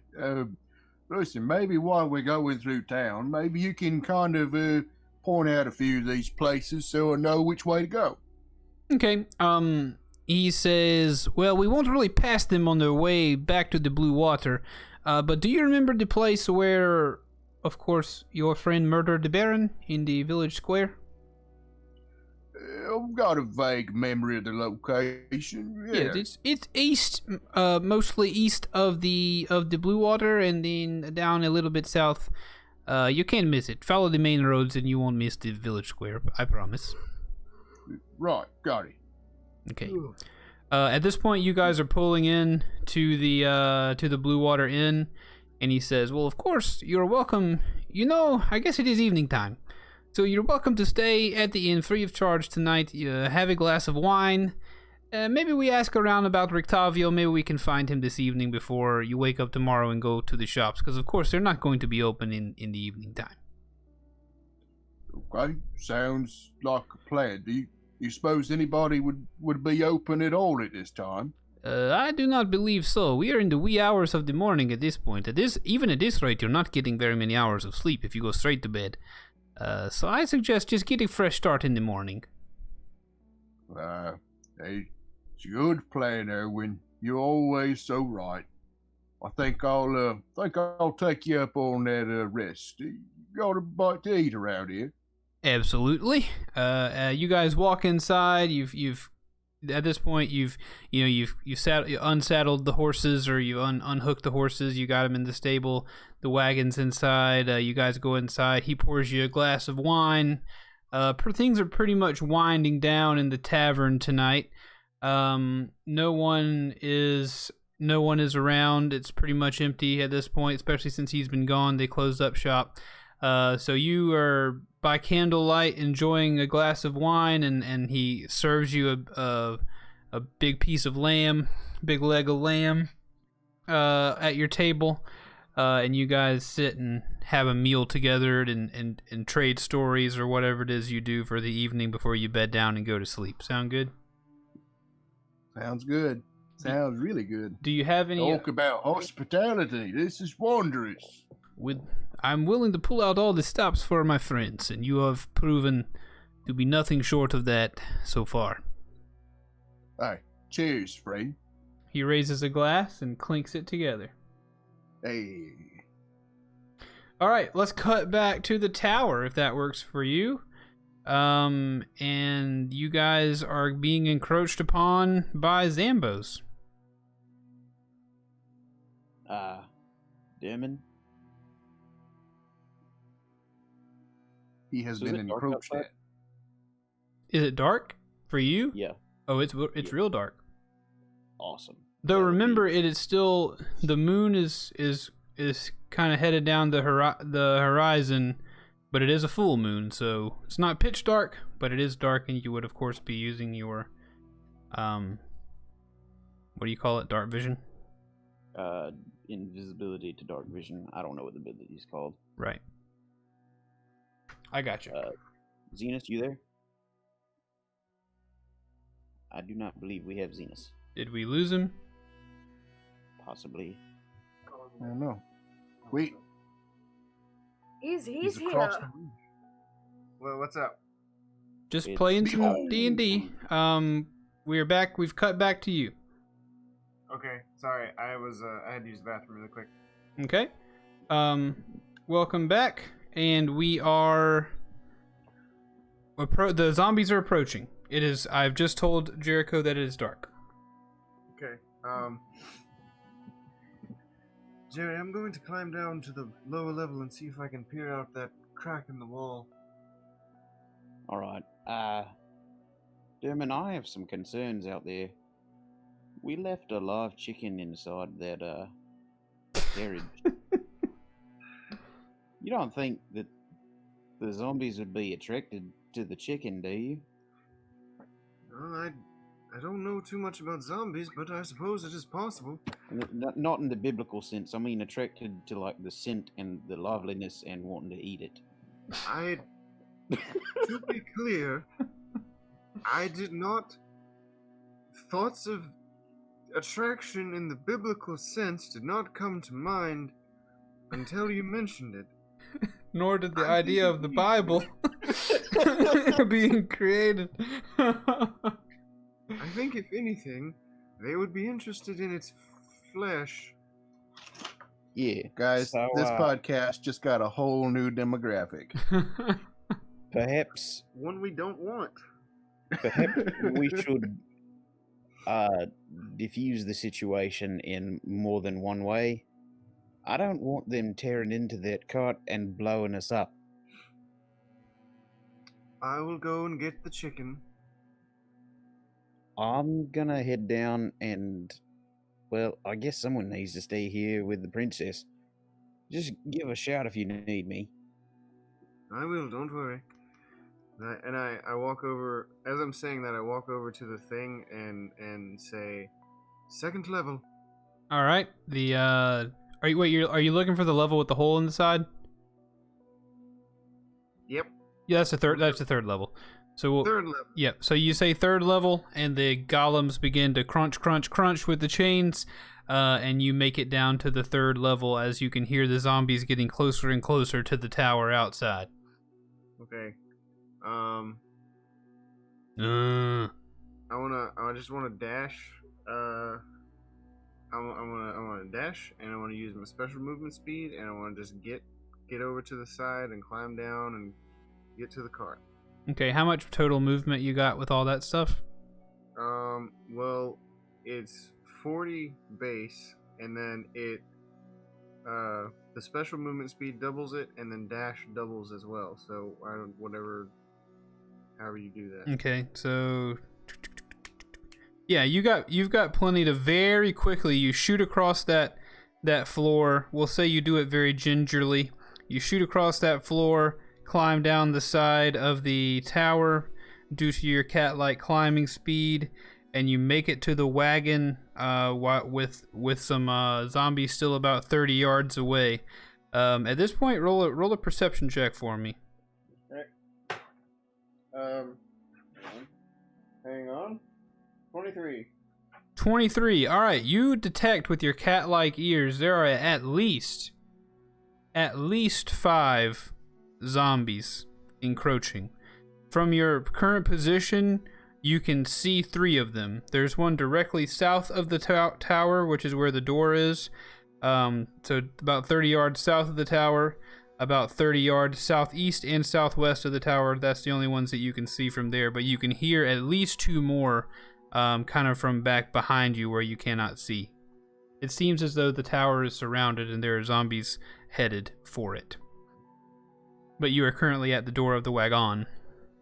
Okay. I want to go in the wagon, stuff the chicken in my little backpack, and climb back up the tower. Too close, Keith. Sorry, too close to the mic? Yeah.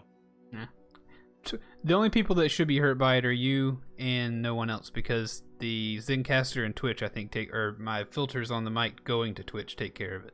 Oh, okay. So it might be you guys that just have to suffer. That's fine. So Keith, I have my bone induction headphones in. My whole head just got a dose of chicken. Good. I think Mia is growling downstairs, not understanding what exactly is going on. So sorry. What were you saying, Zenus? I'm just gonna run back up the side of the tower. I'm gonna take the elevator back up Mm-hmm. and I'm gonna put the chicken on the elevator. And Okay. I'm gonna tell the elevator to go up to the top floor, and then I'm gonna head back out the tower. Okay. So where are you headed out to go? I'm gonna head toward the 3 zombies that are approaching. Okay. Let's go ahead and kind of is everybody in the AW app? Can be. Yes. There's a link. Go ahead and jump in there if you can. I'm gonna start. Oh man, has that been what's been shown the whole time? I don't know. Not exactly sure what I've been showing the whole time. Anyway, let's make a square of our combat area. Well, a square of the combat area. Not Square did not happen. There we go, and then we'll make my little, what's going to be a square there. That'll probably have to be a 10-foot square-ish. Let's make an ellipse for the tower. Zibizim zam. Am I moving it for you? No, I don't see you move. I see Dermon's cursor, but I don't see anybody moving it. Alright. Alright, let's start dealing with these bad boys. Wait, I'm gonna do that. It's every viewer and listener's favorite part of the podcast. Combat setup. Zombie display setup. Ta-da! Wait, what are you guys doing? You took away my ability to do stuff. I think. I did not mean to do that. That's okay. I think I'm back. I don't know. I'm trying to. The button to move the thing is gone on my screen. I can't move the thing over. Oh, it's on the right hand side. It's below like the plus, the minus, the resize. Oh, I see it. Yeah, used it to moved be on mine too. left for me. Yep. It's gone. That's where it's always been for me. Uh, Oh, cool. There's a mini map. What? We got a mini Yeah. map. The little eye thing, like, I guess if the whole thing is full of stuff, there's a mini map that shows you where things are, I guess. Cool. that's pretty Okay, dope. that's kind of cool. Aw app. This episode sponsored by Aw app. All right, so these But are where the zombie locations are. We're going to put J-Boy. So Reginald will try to deal with combat a little bit and then come back to you as we can. Sometimes no problem. that be how it be. So hopefully mine is going to have less combat. Yes, hopefully.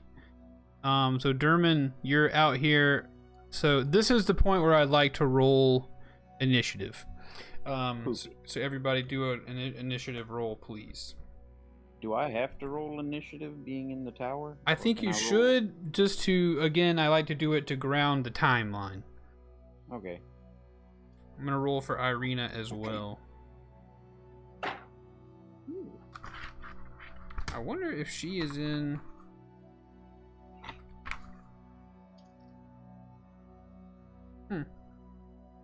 No, she does have a stat block, but it's something different. Give me just a second. I got a 24 on my initiative. Okay.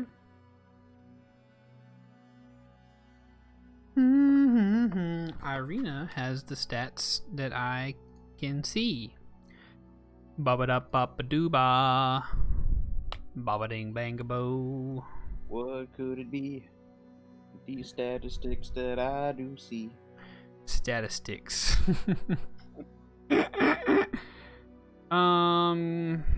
Sorry, it's taking me a second to find exactly where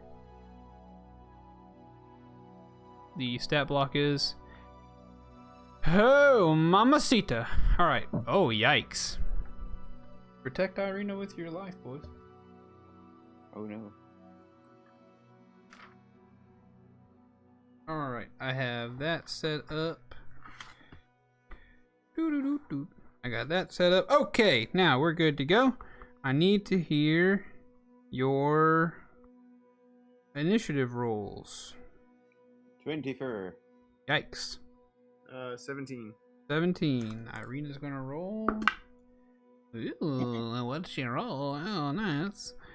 Okay. I'm gonna roll for the Zambos. They are not very spry. When it comes to dexterity, at least. Ooh. Interesting. Oh, crap. So whenever I get really good, whenever we really can make it big with D&D, which we'll only be able to do with Mark's help, and his devoted fandom, because I'm sure that's the only person who's watching this stream, or listening to it.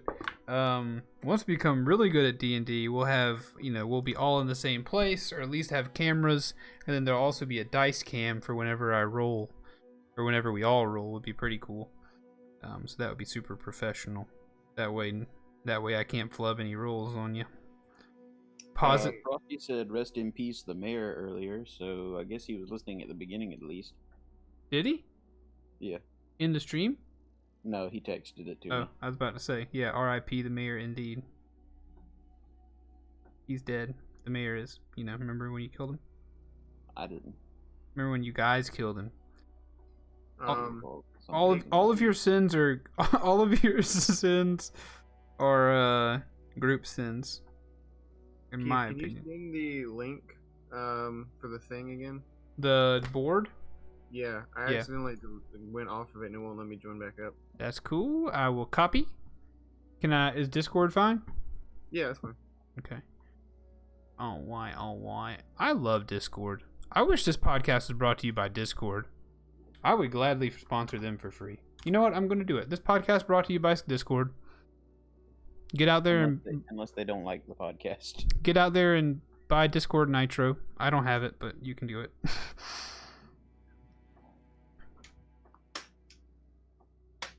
Yeah, Discord's nice to have. It's very versatile. It's like everything you could need. I mean, you can upload files to it. You can do like raid calls and stuff like that. Mm-hmm. I love a good raid too. This stream brought to you by raids as well. Just to let you know. I tried to raid someone today after the God of War stream and didn't work. So the guy was like, "Why are these people following me?" And I don't know. I think he was fairly fresh. So he was like, "You raided and it didn't work. I didn't do anything wrong." Anyway, let's do this. Combat is set up.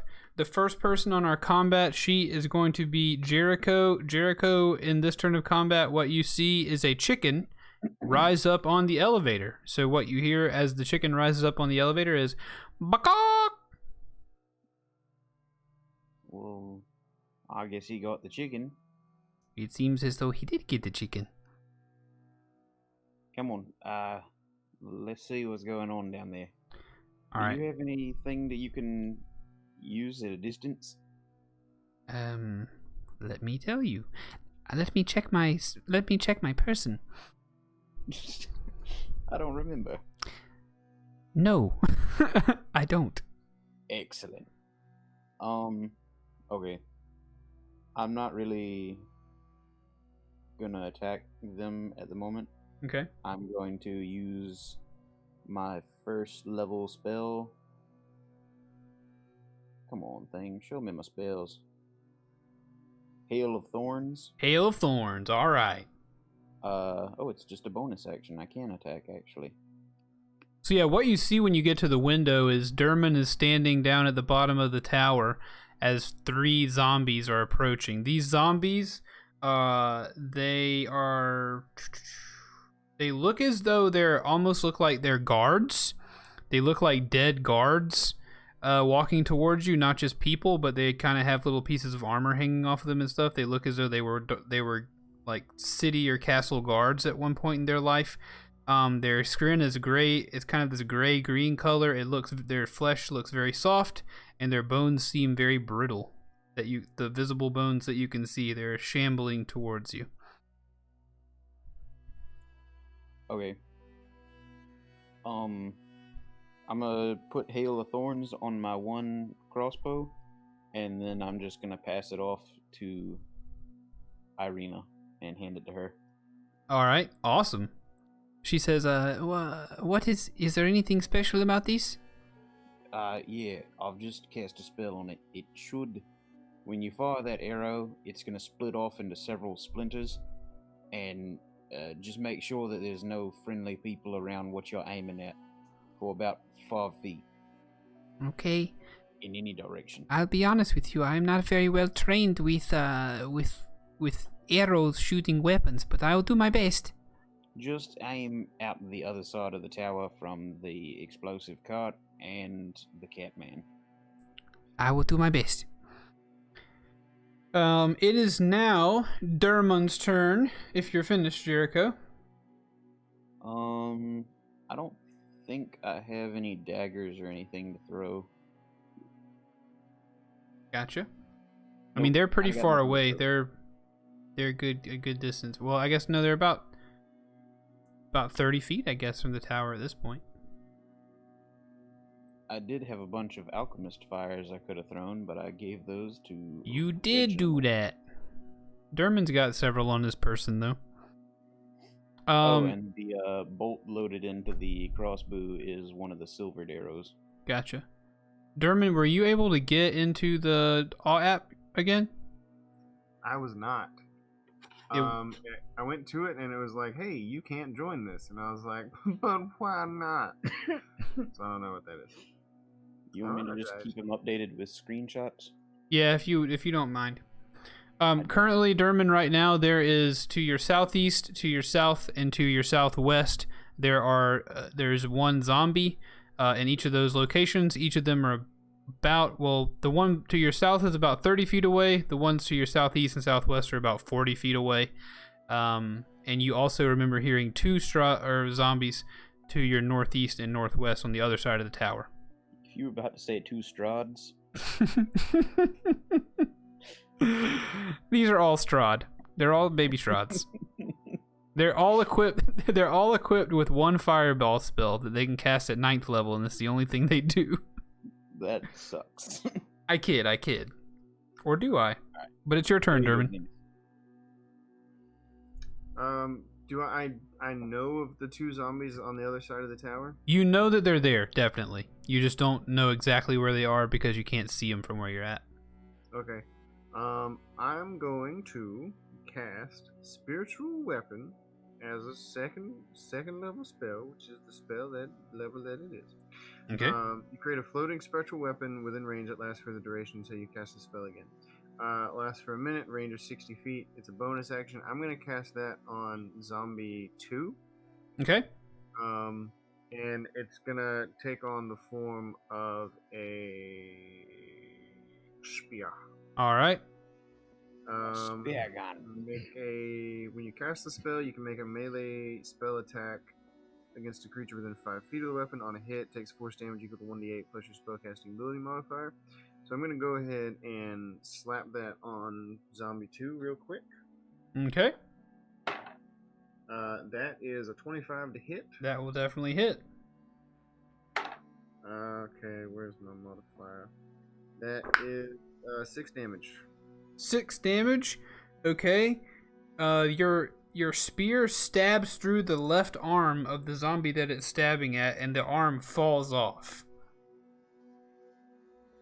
Nice. Farewell to arm. Oh no, I'm sorry. That's not. It's 5 damage, not 6. I was looking at the wrong thing. It's 5 damage. Gotcha. The arm is dangling by a thread. The arm is still the arm is still removed. The arm flops to the ground, but then it does begin to crawl alongside the zombie. What? The arm yet moves. Well, there's more. Okay. Because on Zombie 1, I'm going to cast the cantrip Sacred Flame. All right. So he's gonna need to make a dexterity saving throw. Okay, will do. Dexterity saving throw, not his strongest suit. He rolled a 3. And there's actually a negative associated with that, so you don't have to worry at all. He definitely fails. Cool. So he's gonna take some damage. Yeah. That's 10 damage. Wait, Ooh. actually, hang on. It might be more. Hang on. Okay. I don't think I'm there yet. That was the thing that I get. Xenos, did you move to Z2 to attack with the spear? No, I did not. No, he casts a spiritual weapon. Yeah, so 10 damage on old Zamboni 1. Zamboni. All right, Zamboni 1 does not dodge out of the way. Fire comes from the sky and envelops him. And the zombie is shambling towards you with its flesh being burned off by the fire, but it yet lives. Anything else? No, that's about all. All right. It's going to now be zombie number 5's turn. Zombie number 5 is going to use his turn to dash to the edge of the tower as it flops its arm up on the side and begins to claw as it shambles its way and does things that you all cannot see. And I'm just remembering that. Zombie, it is now Irina's turn. Irina is going to move to Jericho, move to the window where Jericho is, and say, Jericho, should I fire the crossbow? I really think maybe the other side would be best. Derman is right below us, and the carriage is over there on the left. Okay. Maybe aim to the right, or aim from the other side. All right, she runs back to the other side and she says, there are 2 zombies over there. Or at this point, she can only see one. So she said, there is 1 zombie over here. I will fire at it. She leans out of the window with the crossbow, looking at zombie number 4, and she's going to fire that crossbow. She does not have any really abilities with it, so I guess I'm just going to add her dex because it's ranged. All right. Well, successfully though, she leans out of the window and fires her crossbow, and the crossbow meets its mark. The arrow sinks directly into the zombie, where I need to roll for damage of the arrow, right? Yeah, arrow damage, and then how much is it damage does the arrow do? I don't have it in front of me. Let's see, hand crossbow is a d6. All right. She rolls 3 damage with the arrow. The arrow just goes directly into the chest of the zombie.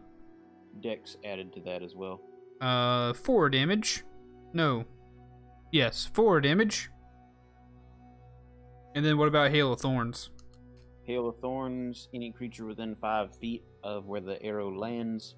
Including the landing spot though, right? Yes, must make a dexterity saving throw against my spell DC. Okay. Or So it takes 1d10 damage. Or I half mean, as much. I feel like if it hits the zombie, he wouldn't be able to dodge the spiky thorns that shoot out of it, right? That makes sense to me, but I feel like we should go with rules as written anyway.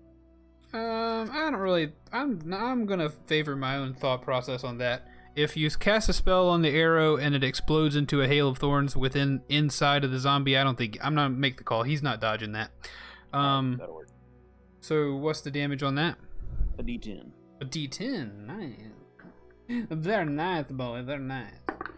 Ooh, another 4 damage. So 8 damage to zombie number 4. Bada bing, bada boom. Sweet. She says, "Ooh, Jericho, I got the zombie, but he's still coming." I wouldn't expect he's dead. I mean, he's already dead. I wouldn't expect him to be re-dead. So she says, "How do I load this thing again?" You're gonna need more bolts, but I'm trying to well, I guess there's no time like the present. Yeah, hand it here. Okay, she tosses it across the. She ends her turn by tossing the crossbow back to you. So remember that you currently have the crossbow. She doesn't have like extra attack or anything, so I give her 1 free action to toss it to you. Zombie number 3's turn. zombie number 3, now seeing its prey, is going to dash whoosh, into the space of Derman. But because he's dashing, he cannot do anything else. So the zombie, seeing Derman, inches its way over there. Zombie number 4 is also going to dash towards the tower, encroaching upon it. Zombie number 1 is going to dash into Derman's space. And then zombie number 2 also is going to dash past the spear, assumingly something's going to happen in it doing that, but it's also dashing into Derman's space. You guys like that sound effect? Yeah. All the zombies attack after us. Except for zombie 5. Zombie 5 went in front of Irina. If she counts as us. So what happens if he passes the spears, Derman? If he passes at the spear? Like, is there anything that happens if he goes through the space of the spear that the spear occupies? Let me check. I don't want to miss out on any damage you might be able to do to it. I don't think anything happens like that. Okay. No, yeah. Yeah, it doesn't list anything like that, so no, nothing. Cool. All right, they are in your space. Jericho, it is your turn. I will take this time to reassociate new Hail of Thorns. Okay. Actually, I'm gonna put Ensnaring Strike on this one. Okay. Do some ensnaring strike.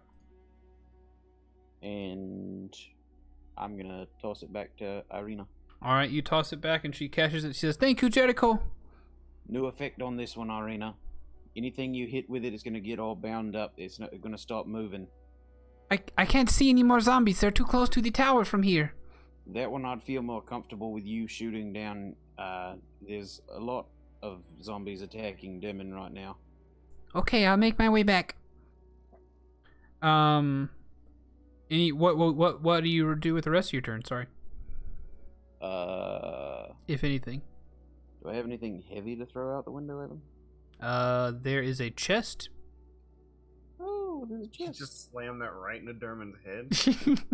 Hopefully not, but you know, things happen, I guess.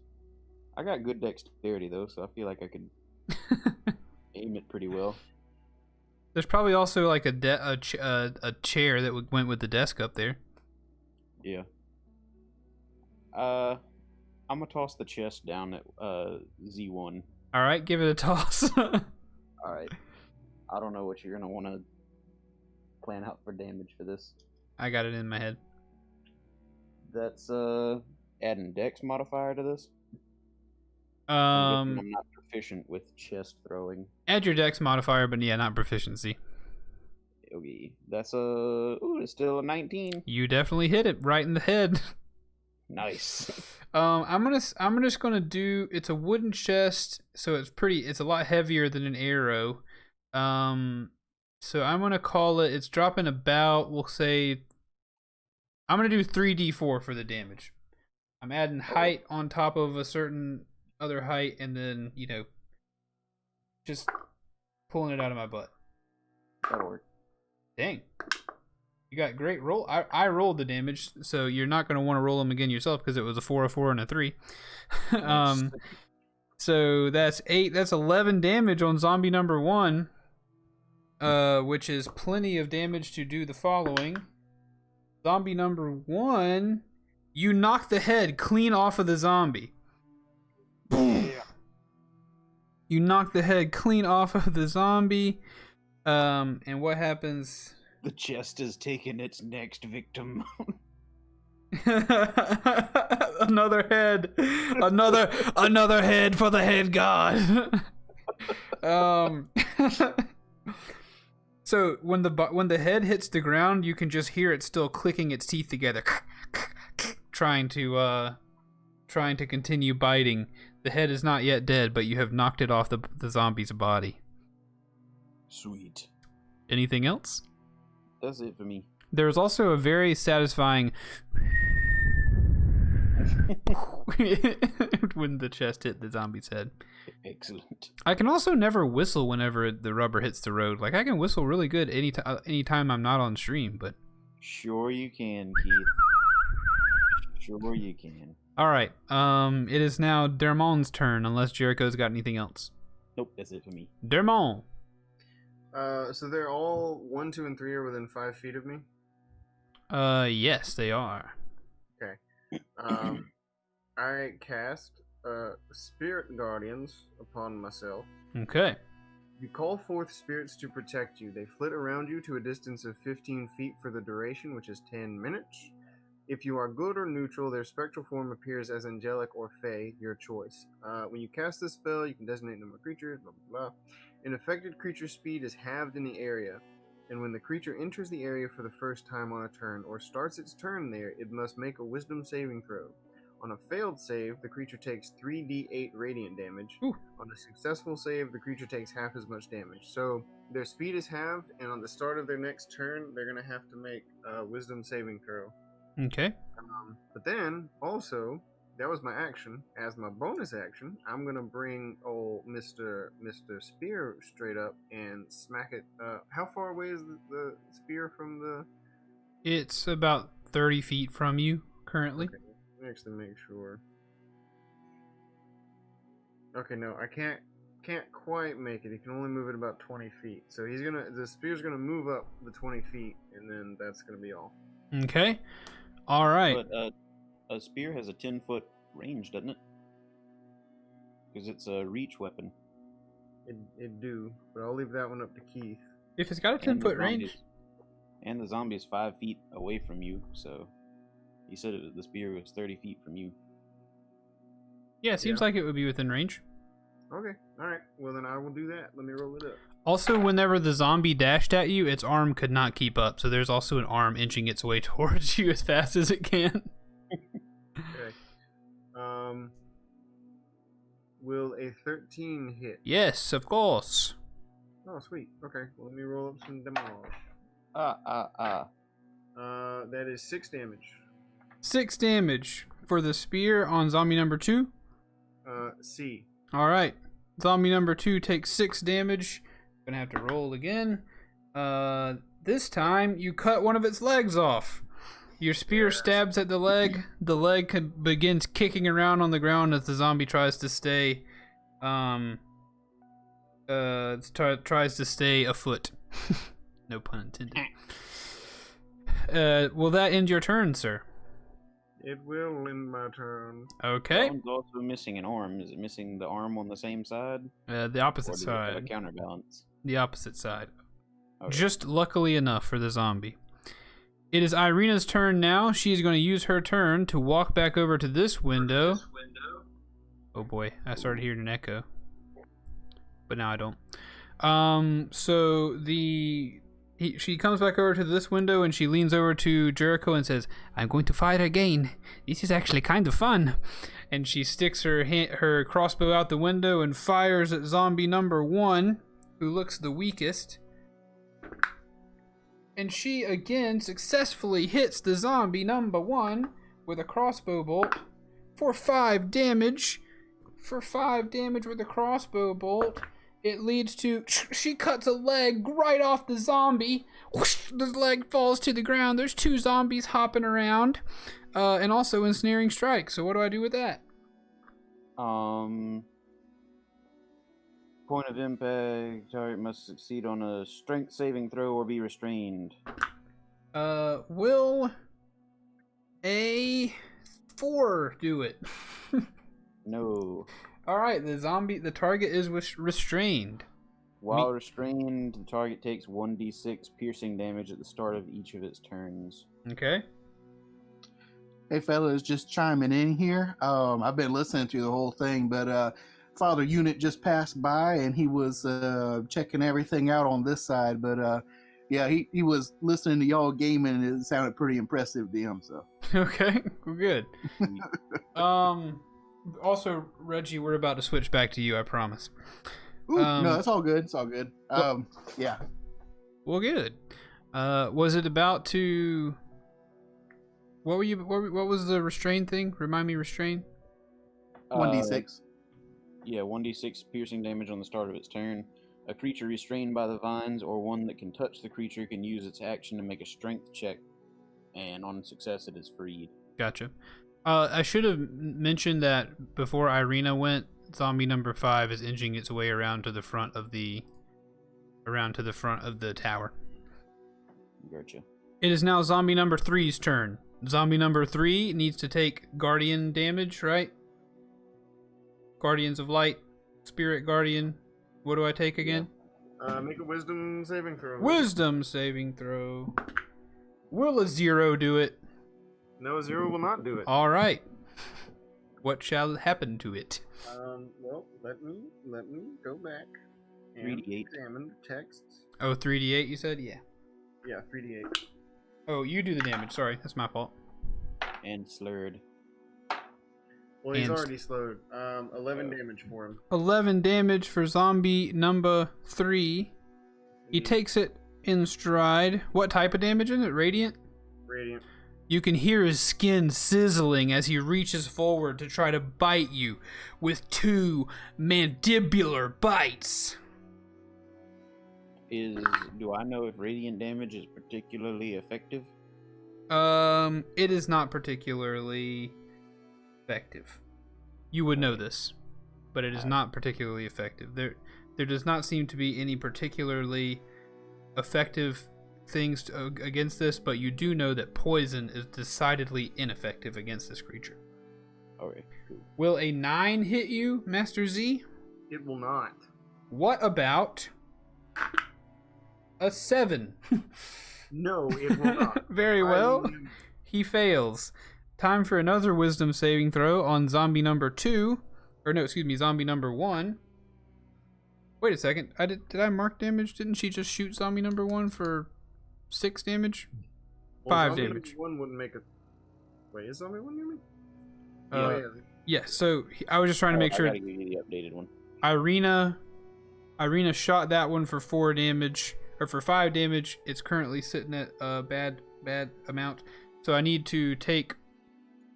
What happens at the start of its turn? I need to roll a wisdom saving throw first of all. And a dex. Oh, Will- wait, no, yours is pretty up to date, Zenus. Will a 0 do it? 0 will not do it. Alright. And that means he's going to take 3d8 worth of damage.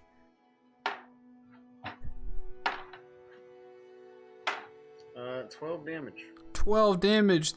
The radiant damage fizzles that zombie out of existence with the sizzling burn of cooked flesh. That zombie just sizzles and fades, and the head on the ground ceases to clack as it also fades out of existence. It's now wisdom saving throw time. Ooh, will a 14 do it for a wisdom saving throw? 14 meets it. Okay. Meets it, beats it, right? Haven't we been doing meets it, beats it? Yeah, Yeah. I think so. Okay, so Meets it, beats it. meets it, beats it. So you'll take half. Yeah, it's just 7 damage. 7 damage. He takes Can that I- damage.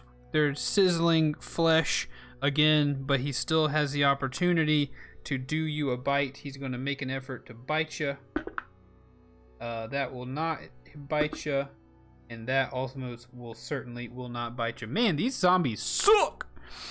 Except we're going to give the credit to you, Zenus. It's not that they're missing; it's that you're dodging their bites very effectively as they're biting at you. And now, as the zombies encroach and zombie 1 has perished, boop, we're gonna cut over to Reggie. The sun is rising, so now we're having a disparate time discussion here.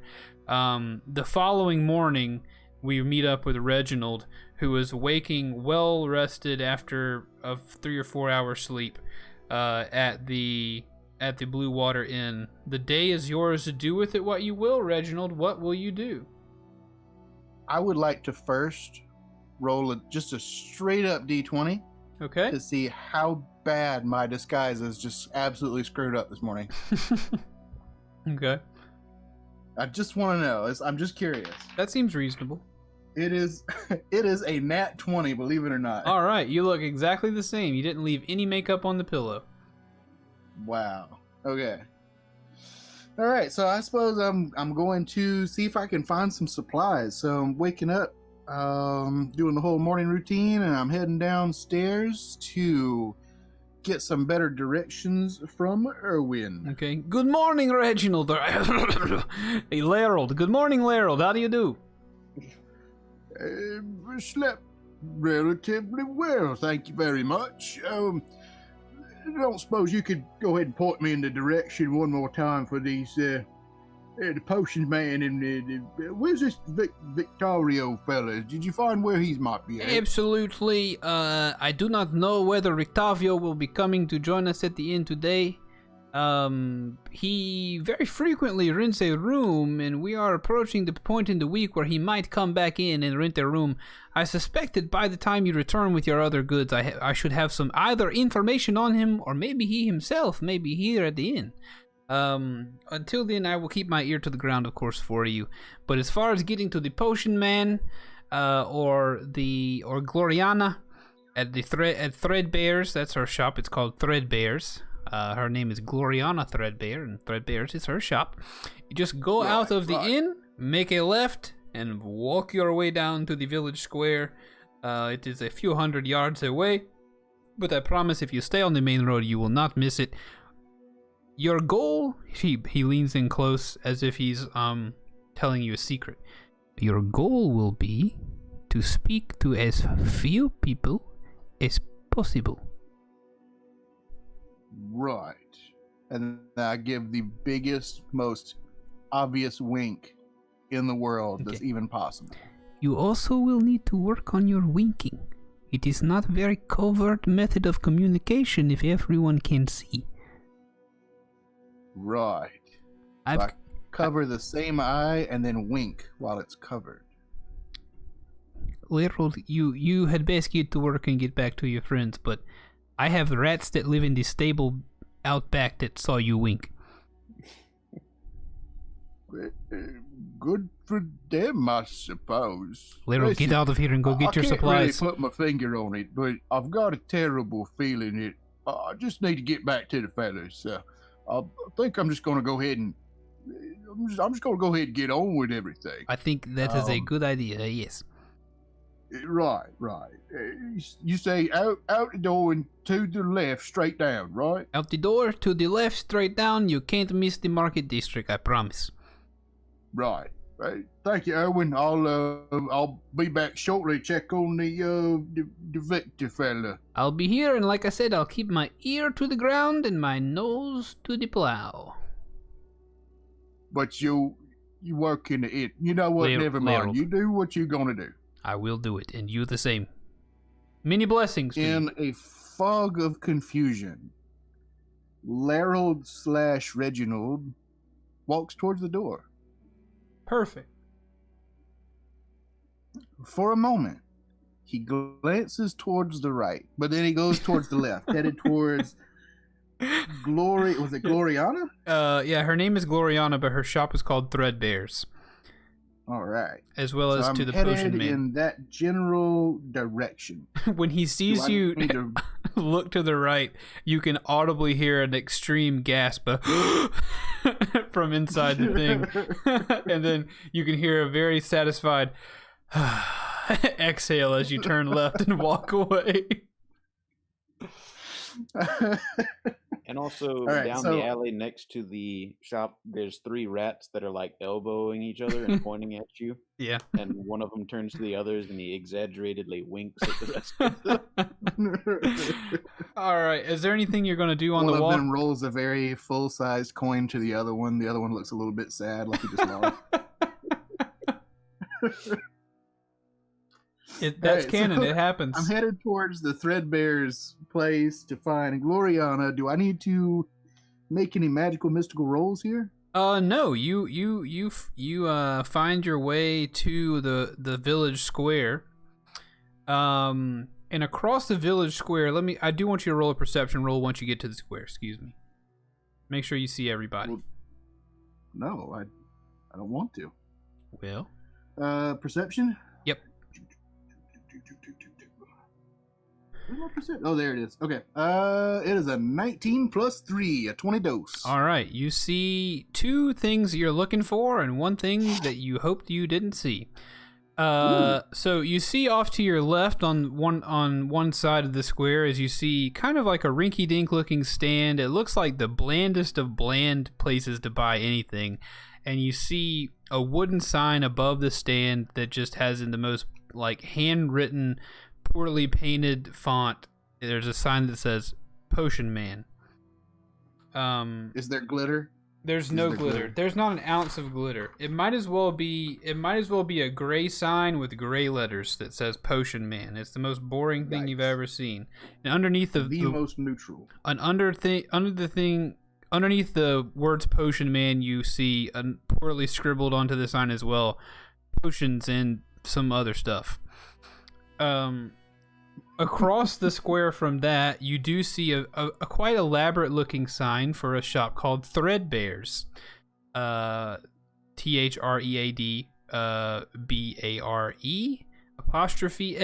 And you know that's the clothier that you're supposed to be headed for. But in the middle of the town square, if you remember back when you're first in this town square and there's the signpost in the middle, there is a single imposing figure of a man standing in the middle of town. He's probably your size or possibly even a little bit taller. He's a big boy, and you recognize him. I need to go back and canonize that when you first met Isaac Strasny, I believe you will remember whenever you were dealing with the people in the stocks, you will remember this man, Isaac, kind of the Baron's right-hand man. He was searching for something. Yeah. You guys remember? Okay, so I need to recanonize that he has an arm that has like spikes on it and a really big like hand/beastly claw arm that you can barely see coming out of his cloak. One arm is regular. This is like armor, or like this is like something messed up with this guy? It's like a beastly arm. Gotcha. Yeah, it's not an arm. It's not armor. It's like a beastly arm. But you recognize him, and you know that is Isaac Strasny, the Baron's like enforcer, his right-hand man, and he is in the middle of the square, looking intently, calling out every so often, "If you have any information on the murder of the Baron, please bring it forth. Otherwise, we will have to pull it from you." And he keeps calling that out every now and again. Very almost looking very gruff and almost looking anticipant on maybe hurting someone today for this information. So those are the 3 things you see. Reginald, knowing that he has a good fair amount of information, immediately starts walking that way. No, I'm just kidding. Seeing all this going on, it seems like a good idea to kind of sidestep a little bit. So glancing between the 2 Threadbare's, the very stylish shop, and then the potion stand. I should mention as well that Threadbare's is a building you could walk into. The Potion Man is just a stand. I could still walk into a stand. You could. I could. Potion Man, take me by the hand.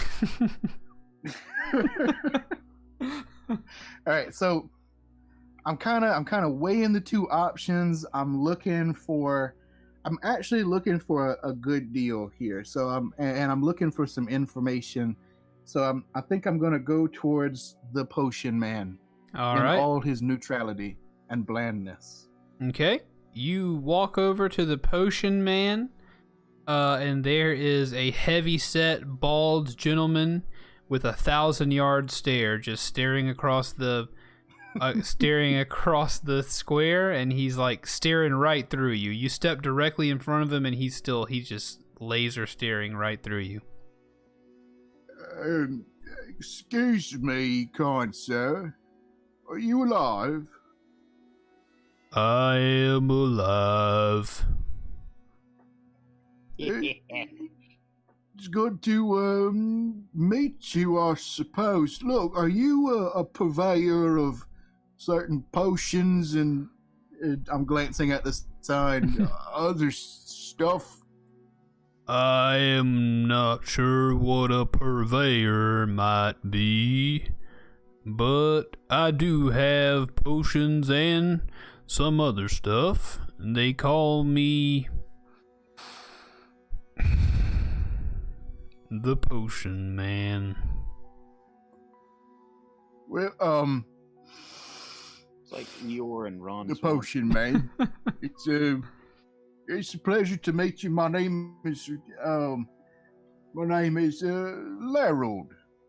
My name is Larold. I'm from Kresk. Yeah. Just visiting town with saying my cousin. Look, it's getting kind of dangerous out there. Got some. I have a desperate need for some healing potions. You think you might have a few of those you could spare?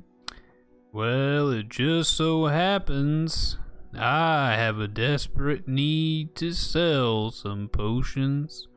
I can offer you a couple of things. Some of them being not potions, and at least one or two being potions. Would you like a few potions today? Well, it depends, good sir. What are the not potions? Well, we got some flowers and stuff back here.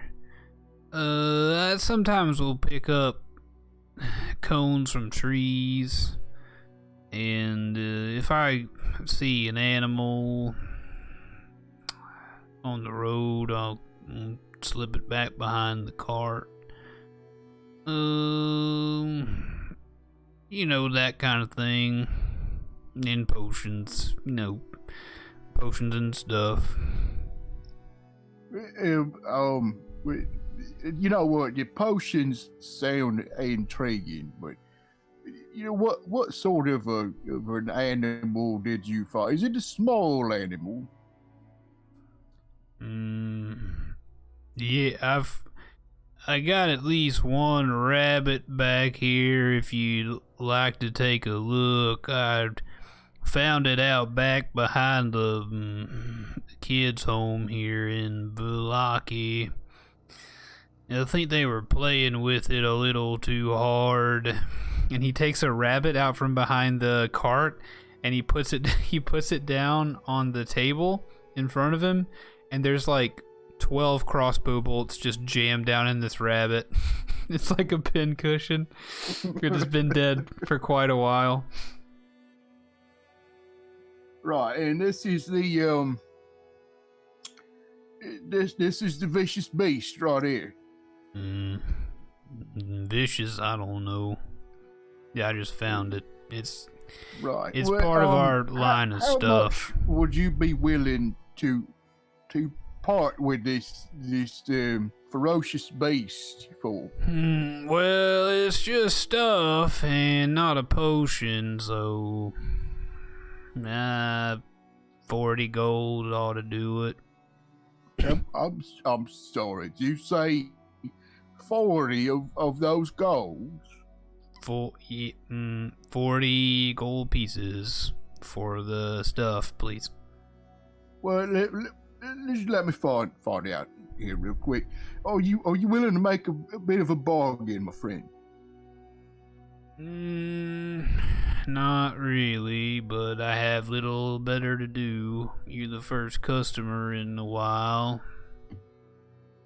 Right. I can imagine business might be a little slack with all the recent tragedy back town, but just follow me down here. Follow me down.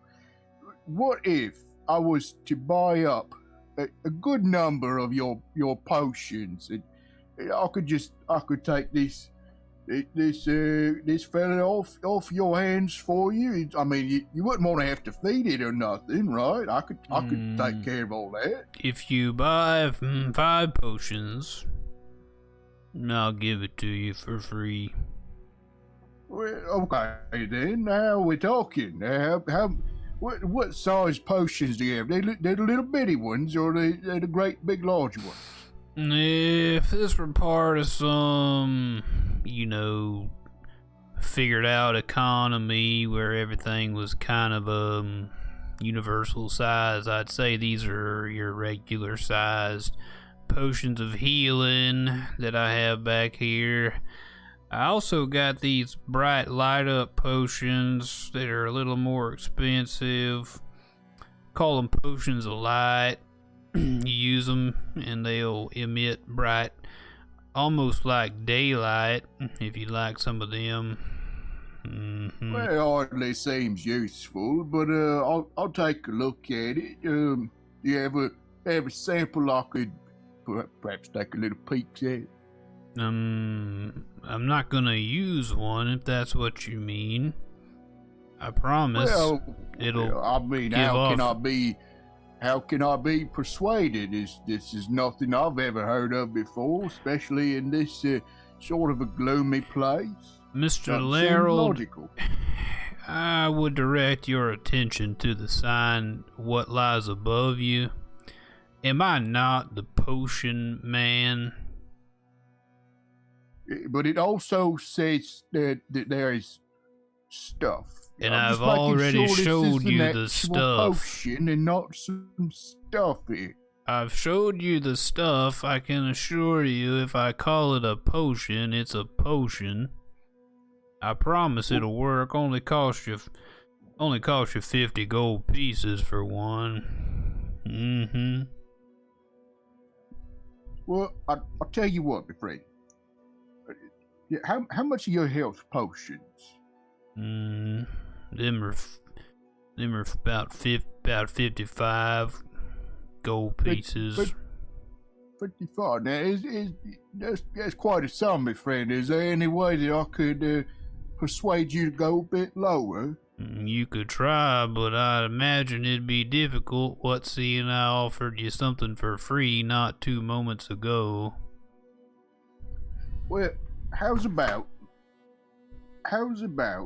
I'll get six of these health potions right here, right? And I'll get you just a full 300 gold for that. Mm-hmm. Got it right here. Okay. And what else? It sounds as though your pause was somewhat pregnant. Well, I'd also, I really do. I want to get 2 of them potions with the lights right there. Let me grab 2 of them. That would come out to be. Have I told you a price on the potions of light yet? Well, yeah, you said it was about 25 piece. So yeah, that sounds like 350 gold pieces. And then you do the math. That's 5 extra. No, hold on.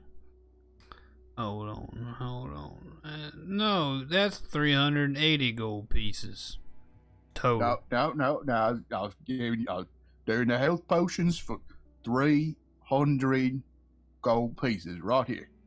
Got it right here. I take out the bag and I hold it up in front of you right here. Okay, roll a persuasion on the potion man. If that doesn't work, Keith, did you intentionally mark up the health potions? Yeah. Okay. You said I got Right. health potions, and then I got light potions, which are a little bit more expensive, and then the health potions were more expensive than the light potion. He's the potion man, baby. He's doing his thing. Gotcha. all right. So I got a 10 on persuasion, but I'm not so much a persuasion guy because I'm a large person. I actually have proficiency in intimidation. Okay, yeah, roll to intimidate if you'd like. All right, it is a 12 plus proficiency 3, so a 15. Okay, what's the stat that controls intimidation? Is that charisma? Wisdom? What is that? Pretty sure it's charisma. Okay. Yeah, All right. I think it is. So he just rolled a 14 and you rolled a what? It was a 12 plus 3, so 15. All right, so he says, "Oh, all right, sir. There's been enough bloodshed here in Valaki, and you look like a strong man with veiny arms. Kind of powdery, if you ask me. But sure, I'll do that for you. Throw in the pincushion rabbit, too, if you want." Excellent. It's been a pleasure doing business with you, although I am intrigued. What other stuff did you say you might have on hand? He looks down under his cart. He pulls out a high heel shoe. Is this guy related to Hans Maytag? I just have to know.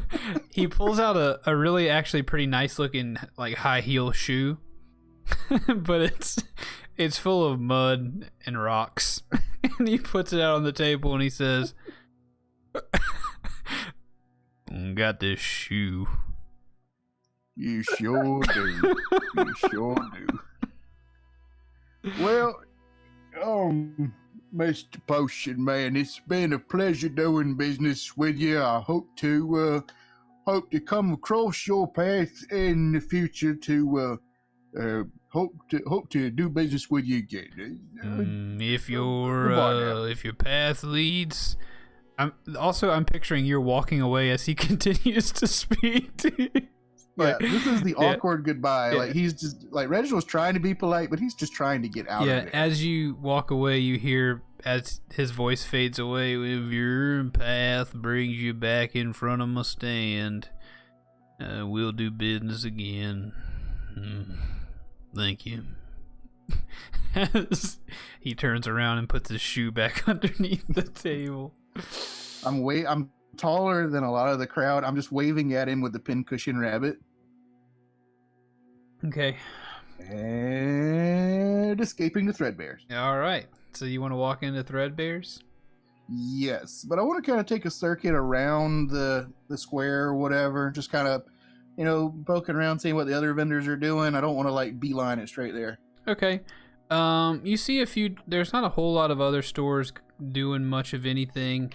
The place is obviously dangerous. Barovia is extremely dangerous. These health potions, despite the weirdo who sells them, go pretty quickly.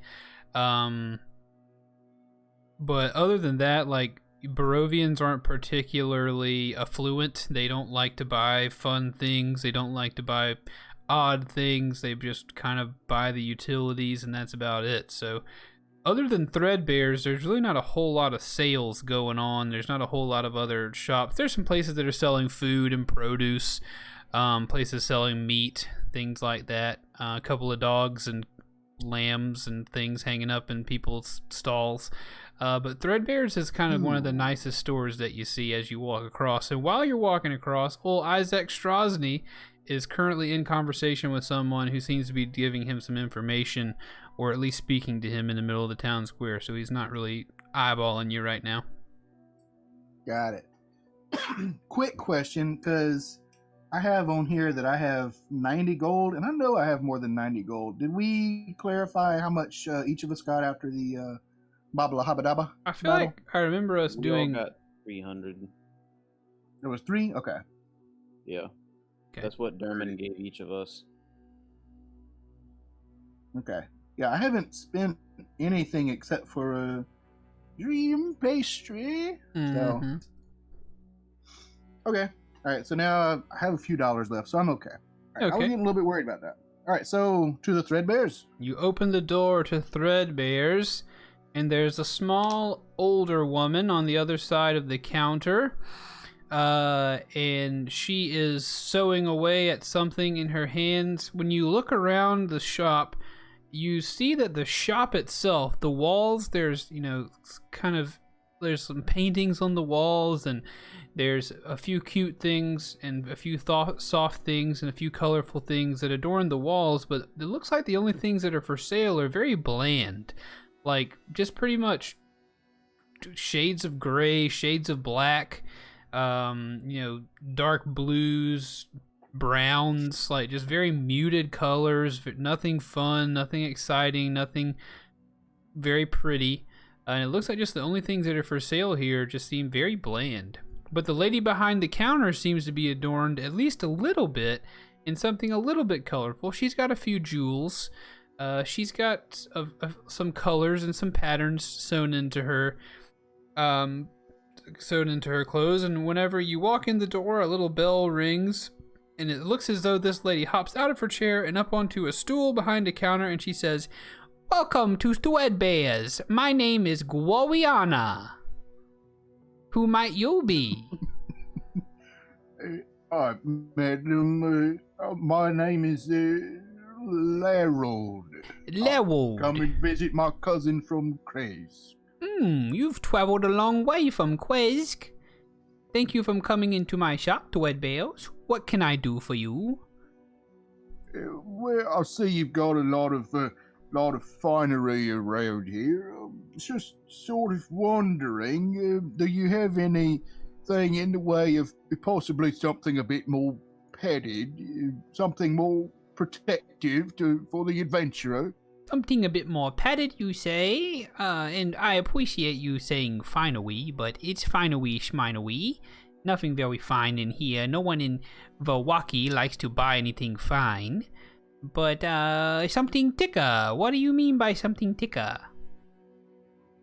Something to protect against the abrasiveness of the wilds, perhaps.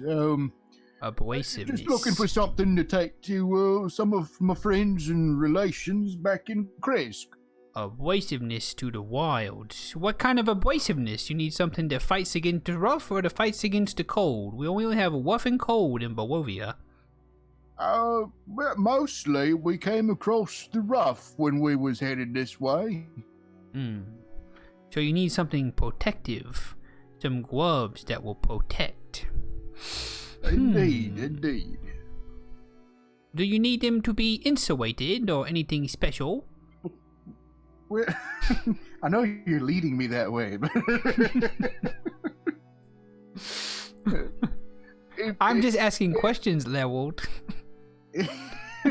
If perchance you have something which is of dual purpose, that would be most suitable.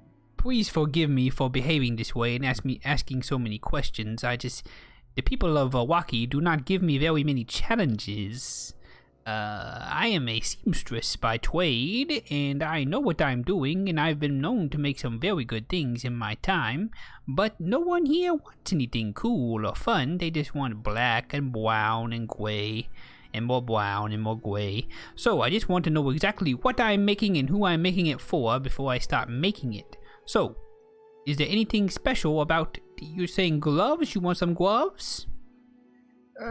Well, gloves or mitts or gauntlets, perhaps, but something a bit thicker would be good.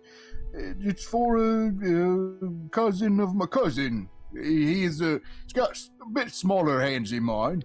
Very well, very well. I can get something made for you in just a few moments. I will have to go into back and make it quite quickly. But seems like something of this challenge and moderation will be, say, 150 gold pieces. Oh my. Okay. Now look, here's a proposition for you. Certainly someone of your caliber of profession should be able to handle something like this quite quickly, but now I've bought this fresh meat here, and I'm waving around the pin-cushioned rabbit. Do you perhaps have a bag or satchel where I could keep it a bit fresh? You see, I'm making a trip back to Kresk, and I want to make sure that it'll maintain on the journey. You would like a bag, then? Well, yes, because it won't fit inside the glove. Sure, I can make you a bag. If you was to make such a satchel as well as the glove, what could you combine? Sort of a combination deal of sorts, since I'll be purchasing both at the same time. Perhaps they could be embroidered with the same finery so that they match. I could do I could do a bag and the gloves for, say, 200 gold pieces. I think that would be acceptable. Now, just to let you know, there's nothing special if I'm going to make a bag. It's just a bag. Right, but I'll need it to keep the food a bit fresher for the journey. Something which will preserve it a bit better, keep it a little cooler, a little insulated, perhaps. Yeah, that's sure. I will use the leftover pieces to make your bag from the gloves. If you'd like, you can peel this here pincushion bunny, use the outside for the inside of the bag. She reaches over the counter to try to grab the bunny from you, and then she says, "Would you mind terribly taking the arrows out of the wabbit?" I mean, I suppose I could. She said, "Wabbit, Grab out all 12 of them. run." Okay. Okay. She says, "Well, if you would like to wait here, that will be fine. Or if you want to come back and pick up the things later, that will be fine as well." I'll be A back small in like 30 addition. seconds, but I Okay. can still hear you. No. A small addition. Do you perhaps think you could make just a small pouch? You see, I bought several of these potions. I've got about 10 of them I need to portage back to Kresk, which is where I'm from. Do you think you can just make a regular little pouch I could carry these about in? So to be clear, you want Oh my. you want gloves, a bag, and a pouch. Well, yes, but the pouch itself is just for holding the potions. There's no need for any special properties. It's Then- just going to keep them all in one spot. I'm running a business here. That will be 225 gold pieces. I understand, and I appreciate your craftsmanship and expect the absolute best of workmanship. Absolutely. If you don't mind giving me some space to work, I know I said you could wait here, but I've changed my mind. I need to focus. So please give me everything that I need. You must pay half the gold now, half the gold later. I'll make you a deal. I need 150 gold pieces now. I will take 175 later. Well, how long do you suppose it will take? I'm very good at what I do. Let's say 1 hour. That sounds just fine. And you know what? How about I go ahead and pay the whole? You said it was 220, was it? 225. Oh, very good, very good. I'll go ahead and pay the whole 225 now. But you know, I'm not really fond of the town and all these people crowding around. Do you perhaps have a back door where I could leave without going back through the square again? It's rather crowded out there. No, sir. All the enemies of our people they have gone away after killing the Baron. There's no reason for you to pass through my back door. You may go out the front or go nowhere at all, but you must go out the front because I want you to go, please.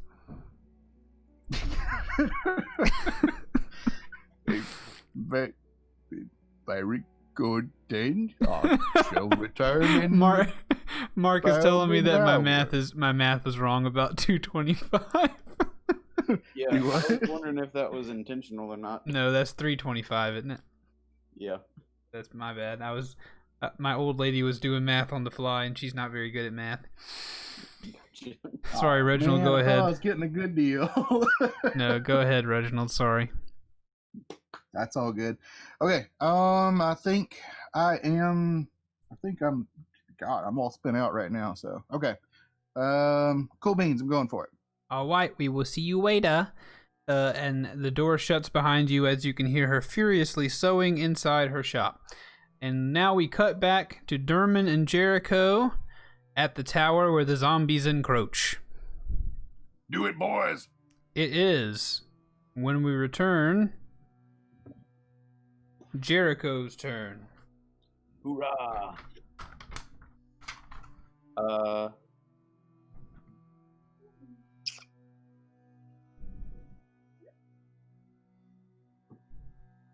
What shall you do? One zombie is dead. There are 4 that yet live. Arena, if I load you another crossbow bolt, you think you could manage up here on your own? I believe so. All right. I'm gonna just hand her a bolt and explain how to load it Okay. and see if she can do it. I believe I can handle that. Actually, I'm gonna hand her 2, so she has a spare shot. How very thoughtful of you. And then when she's done loading it, I'm gonna cast another ensnaring strike on it. Okay.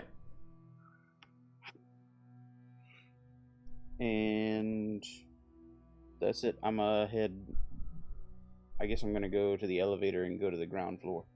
Okay. Heading to the elevator. It's going to take you a while to get to the ground floor in this elevator. It moves pretty slow. That's fine. Okay. Arena, that's another one of the ensnaring ones. It'll trap whatever you hit it with, or hit with it. Okay, I will try to use it wisely. Okay, I'm going down to see if Derman needs any help. Okay. What do you say to those golems, baby? Ground floor. It's going to take you a little bit to get down there. With the quickness. With the quickness. And when you say that, they begin to move a little bit faster, but it'll still take you. You're going to miss like at least 1 turn to get down there. That's fine. All right. So, hey, Misko, welcome to the stream, buddy. It is now Derman's turn at the bottom of the tower. All right. Crap. Let me. Hang on just a second. Hang on. Hold up. What's going on? All right. So 1, 2, and 3 are still alive, right? Correct. No, 2, 3. No, sorry. 1 is dead. 2 and 3 yet live. Okay. I'm going to have the spear once again attack number 2. Will a 10 hit? A 10 will hit. Oh, heck yeah. I didn't expect that. Zombies don't have much in the way of the AC, it would seem. Alright, that's 4 damage for that. Alright, number 2. Yeah, number 2. All and right. Then I'm going to cast the cantrip. Word of Radiance. This You utter a divine word, and burning radiance erupts from you. Each creature of your choice that you can see within range, so both of them, range is 5 feet, must make a Constitution saving throw or take 2d6 radiant damage. Okay, I'm rolling Constitution. Yes. Will a 12 do it? No. Okay, so what do I do? You take some damage. Alrighty. They both take 10 damage. They both take 10 damage. And what was the spell called again? What's the visuals of this spell? Basically, Derman would say a word in an angelic language, and then radiance, like divine energy, would just erupt out from him within 5 feet, Okay. and then they would both get burned by that radiance. Alright, you do a little self-explosion word, and that explosion vaporizes this zombie in front of you. But the zombie to your direct left, to our right as we look at it, I'm going to roll Constitution for him. Ooh, he rolled a 22. Do we take half? No, so he wouldn't take any damage. Okay. So 2 did take damage, 3 did not. Yeah, 2 would have taken 10 damage, and 3 wouldn't have taken any damage. Gotcha. Okay. Sorry, I didn't end up rolling the second Constitution until after you said what would happen. But There you go. That's it.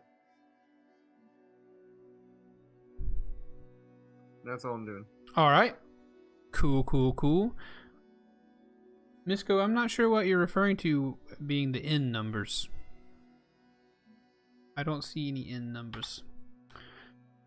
Does these look like sideways ends? Oh, on the map you're looking at of Valaki depict locations, on the map, special locations on the map. Sorry.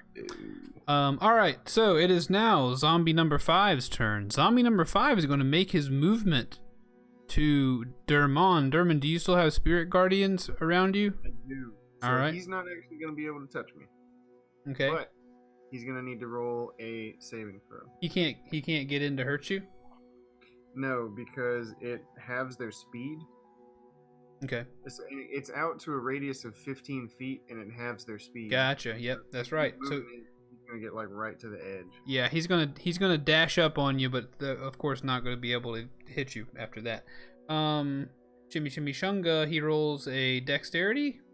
Wisdom. Right. Wisdom this time rolls an 11. I ain't gonna do it. Roll that damn. That is 15 damage. 15 damage on zombie number 5. It's not enough to kill him, but it's enough to make him feel real bad about himself. His self-esteem is very low. It is now Irina's turn. Irina's going to lean out of the window and shoot at that zombie number 5. She is going to again have a success. Good gravy. She's going to roll 3 damage on zombie number 5. And zombie number 5 may or may not be ensnared. Zombie number 5 is not ensnared based on that roll. I got you the updated map. So zombie number 5 is not ensnared. Moving on to zombie number 3. Zombie number 3 is now... does he have an issue? He's starting his turn in the Guardians, right? So he's going to take damage. He's gonna make a Wisdom saving. He's going to fail his wisdom saving throw, so roll that damage on him for the Guardians. 15 damage. 15 damage on zombie number 3. He yet lives, but boy does he think some mean thoughts about himself. His self-esteem is so low right now. But coming in, he is going to try his very best to bite you twice again. Actually, he's going to try to claw at you. He's not biting you this time. He's using those claws, trying to learn from his mistakes. Will a 10 hit? Probably not. Oh no, a 10 won't hit. Yeah, I didn't think so. And then, good lord, these zombies, they're so stupid. Will a 6 hit? Obviously not. So that zombie has failed again. Zombie number 4 is making his way around, but he is pressing himself against the wall of the tower. And so he makes his way over there. He's seemingly trying to make his way into the tower at this point. He hasn't turned towards Dermon. But he's just pressing himself against the wall as much as he can. And then it is Jericho's turn again. I gotta skip a turn. Yes, of course. Jericho, you're on this turn, you make it almost to the bottom, and then your elevator collides to the bottom. I'm sure I said how fast the elevator moves earlier. I'm now changing that because he said make it go quicker. The elevator went very quickly down, and you are almost to the bottom. You will reach the bottom and have your turn on the next turn. Sweet. Dermon, your turn, my boy. So 5 and 3 are upon me. 5 and 3 are upon you, each of which are not looking hot. Number 3 especially. Okay. I'm going to, with my spear, I'm gonna attack zombie 3 with the spear. All right. You do a hand motion, and the spear stabs at zombie 3. Will a 19 hit? A 19, of course, will hit, sir. That is 4 damage. 4 damage. Your spear goes up above the zombie and then spikes down through its head, down its spine, splitting it in half.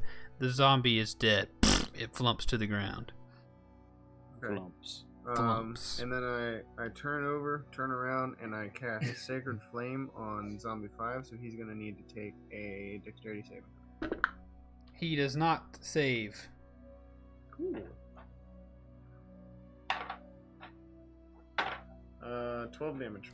12 damage. That will do it. Oh, man, that's exactly what you needed. That zombie is also dead. Sacred flame from the sky. Bugada boom, bugada bing, bugada bam. Baba Ganoush. All right, Baba ladies. Ganoush. So, what's dead? Is the map up to date? The map is not up to date. The map now is up to date. There is one zombie left on the map. And with the rest of my turn and movement speed, I'm going to move around to be like 10 feet away from zombie 4. You want to be northwest, east, south of him? I just straight. I didn't get the. Now I have the updated map, so I'm just going to move just basically straight to him. Okay, so you want to be between him and the door? Yeah, that'd work. All right. Dang it. You're all up on him in the door. We're gonna go down to Irina. Irina cannot see this zombie where she's at, so she's gonna take her turn to reload her crossbow and get ready. Zombie number 4 is going to do his best to move through your space, Zenas. He's trying to get past you, man. He's trying to get past you to get to that door. That's So a mistake. let's see what happens. He went into your space, so we're gonna roll a wisdom. He rolled an 11. That's not good enough. Okay. Oh gosh. Okay, so that's 21 damage. Ooh, Yeah, that's a big one. That's the biggest we've gotten so far. 21 damage is gotten. He is looking so bad. He's sizzled down to almost a crisp as he passes through you towards the door. Okay. But he is going for that door. Is there anything else that happens to him on the way? Well, I can also hit him with an attack of opportunity if he's passing within 5 feet. You can. I'd Okay. just let him hit the door. Well, yeah, that's true, but I didn't think about that. So, I'm gonna stab upon him with my claws. Okay. Stab upon him. I don't do it. Uh That's oh. like a 3. Yep, that's not gonna do it. He's sprinting as fast as his little zombie body can go, and the flash of the spirit guardians blinds you just enough to where you swipe. Your depth perception's off, and you swipe just behind him. The zombie makes it to the door. Oh, yes. Don't let him touch it. I'm coming out the door. And he's gonna try to get in the door, No. which just means bad news for not only the zombie, but quite possibly for Derman. So let's figure out how exactly this door works. Because what a way to end an episode than with a lightning explosion. So miles away, back in the town of Valaki, Reginald can feel like, you know, like there's you get that little pinpricks feeling. Your hair stands on end, like Yep. you got static going on. Yeah, I get that Like what static happens when you're about to get struck by lightning? Exactly. All right. A creature that touches the door without first disabling the trap causes lightning to envelop the tower. Any creature outside the tower and within 10 feet of it must succeed on a dexterity saving throw. So, Derman, I'm going to roll mine, and you roll your dexterity saving throw, brother. Okay, alright.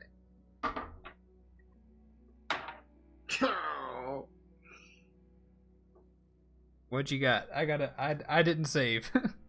I got a 10. Oh no, you didn't save either, baby. Uh-oh. Like I'd like to imagine that Herman is more along the lines, and he wasn't reaching out to attack the zombie. It was more along the lines of like a haphazard, like I'm gonna grab his shoulder and try to stop him from Yeah. the door. But he didn't, so now he's just like, oh well, here goes Derman. Right? It's Yeah. like the reaching for the door. All right. I'm gonna roll for damage. Any chance you're wearing armor made of metal? I am not wearing armor made of metal. Okay, it doesn't matter because we failed the thing anyway. Okay, so I'm going to roll damage for you, and I'll let you know what to take. It's not that bad. Just do what you do, man. 6, and then You get 15, the shaft. 19. So in town, Reginald is getting this feeling, and then like there's a clap of thunder off in your direction. Yeah. Mhm. Yeah. You can almost see a blue. If it were nighttime, you'd see a blue light in the sky, and everybody'd be like, "Man, that's like the blue light from last night." Kmart must be having a deal. So the lightning comes down all around, and so this is how we'll end the stream kind of tonight. Lightning comes down. Derman, you take 28 lightning damage and are pushed back from the tower and slam into the side of the cart. Not jostling it enough to blow yourself up. That would be very mean of very mean of me. The zombie, all you see the zombie's body shoot just directly south from the tower, and in midair it just like crackles and fizzles out into existence and fades up into the sky. Remember, it is nighttime. Excuse me, it's nighttime for you. It's daytime for Reginald. So yeah, if you were awake at this point last night, Reginald, you would have been able to see the blue light in the sky. But zombie number 4 is dead. From within the castle, Derman, you see this from the outside, and Irina and Jericho see this from the inside. There are several cracks in the tower that begin to crack up towards the top.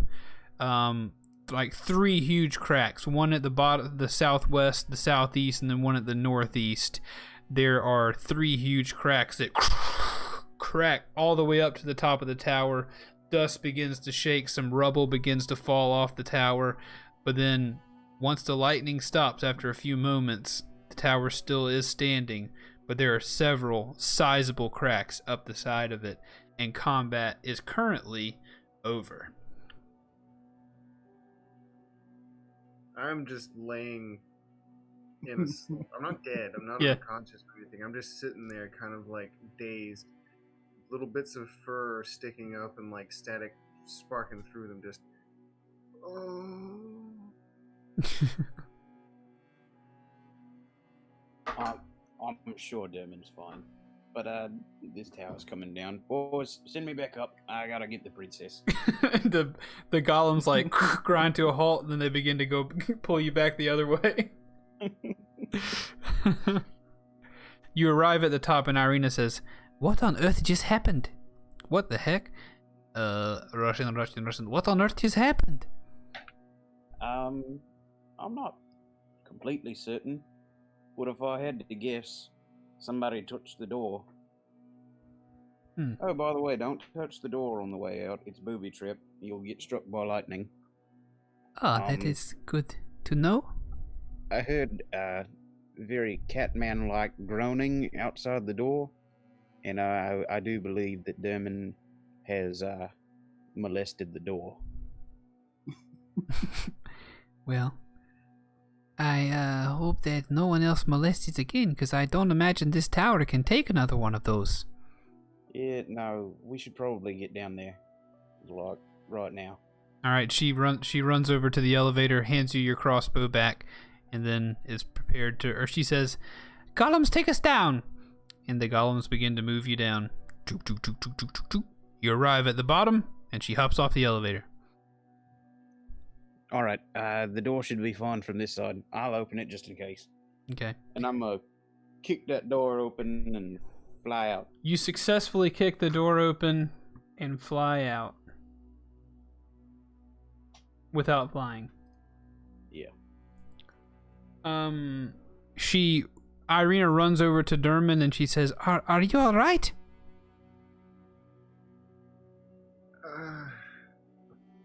Yes, I'm fine. I just witnessed a zombie get vaporized, and that, I think, is a once-in-a-lifetime opportunity. Well, I'm glad I got to experience it too. He really went flying, didn't he? Yes.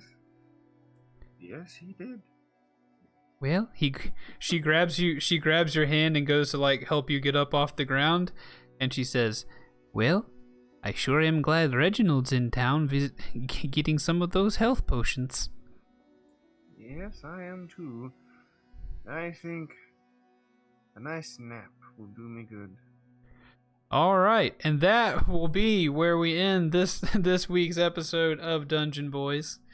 We'd like to thank you so much for listening. If you listened to the 3.5 hour podcast of this, I'd say it was a fun episode. If you would like to benefit our podcast in any way, if there is a place to review podcasts on the app you're using to experience it in podcast form, iTunes or Google Play or Google Podcasts or whatever, a review would be great if you enjoy it. We only take 5-star reviews because we know what we're worth, baby. just kidding. We would love a review or whatever. If you want to support the show or hang out with us via virtual Discord hanging out, if you go to Twitter at Tank Media Games, you can find on my profile a link to join the Discord. We even appreciate a constructive dislike from time of course, to time. yeah. To know people are out there. Yeah, we would love some constructive criticism if you've got it, but just know that sometimes things may not change because maybe we don't want them to. Yeah, No, maybe please. it's not that bad. Please send us an email. Send us an email at tankmediagames.com. tankmediagames@gmail.com. You can send us an email, and we will read those emails without a doubt. Would love to hear from you if you enjoyed the show. But other than that, we thank you very much for listening, and we will see you next time for some more Dungeon Boys. Please remember that we love you very, very much. Toodles. Later. Bye. Bye-bye. All right, we're out of the recording session. Mark asked the question, Jericho, why do you always call Jericho the princess? Why do I call Jericho? Why the do you princess? always call Irina the princess? Oh, it's just Jericho's personality. He knows that she's not a princess. It's just that she's like the most important person as far as political figures go that he's met and knows personally enough to have a nickname for. Sure, that sounds good. That's very Han Solo of you. That's I feel kind of like the attitude I'm going for. Gotcha. Everybody But wants to be Han like Solo. Australian. Have you seen the Ford versus Ferrari movie? I have not, but I'd like to. Well, the guy that drives the car, I modeled this character after him. Is he played by Christian Bale or Brad Pitt? Indeed. Christian Bale. And Gotcha. Brad Pitt's not in the movie. It's Matt Damon. what's his name? Yeah. Yeah, sorry. No. No? Yeah. It is. Okay. That Matt Damon must be looking pretty Brad Pittish in that movie. Could be. They have a similar facial structure. Maybe so. I love me some Christian Bale, man. Yeah, he does a really good job. That man's wild. Is that a good movie though? I've heard it's really good. Yeah, I liked it. It's probably one of my favorite movies I've seen in a while. Awesome. It was All right. really good. Even John liked it. And Derman calls Jericho, I think he calls Jericho Mully because Jericho's last name is Muldrinker. Yes. And that is, I believe that is an attempt to depict that the two of them, before all this, knew each other somewhat. And we did not get along. But you will note that since we have become were-ravens and more, was it neutral good? Lawful good. Lawful good, I have been getting along with Derman a lot better, and I have not called him worthless or a criminal recently. That is true, Yeah. I have noticed. But yeah, I mostly called him Mully as like a cutesy way to annoy him. Yeah. Because we were disliking each other in the muchly so. These, I do love some good lore questions for sure. I do enjoy those very, very much, Mark. Thank you. Thank you for evidence that you enjoy the show and pay attention, you know? I like that. That's very nice. I'm not saying that anybody who likes the show has to talk to me about it, but it's very cool to hear from people who do enjoy listening to us play D&D and chooses to. Bryce, it makes me so mad that you named yourself Error 256246. Why does that make you mad? Because I looked down and I saw your wave thing uploading over here on Zencaster, and I was like, this freaking piece of trash website blew it on Bryce's thing again. Everybody else's is fine, and there's some error for Bryce's. But then he... I was hoping that would be the general reaction every time you saw it. Let me show you what I'm looking at, Twitch. See, you see Tank Media Games, that's me. Oh, you see I'm doxing myself with my last name. You see Tank Media Games, you see Derman, you see Reginald. Look, that makes sense. You know who they are. Error 25. Like, it's just convincing enough, you turd. All right. I think you know what's even better? He wasn't error number 256245. that's right. We've been through that many errors so far. What was that, Zenas? I gotta go because I gotta wake up and go to work tomorrow. That sounds good. We also have to go, so we're going to end the stream. Good night, Zenas. Good night, everybody. Thank you so much for hanging out. You know that we love you. You know that we appreciate you. Looks like there are 8 people in this stream, which is mind-boggling to me.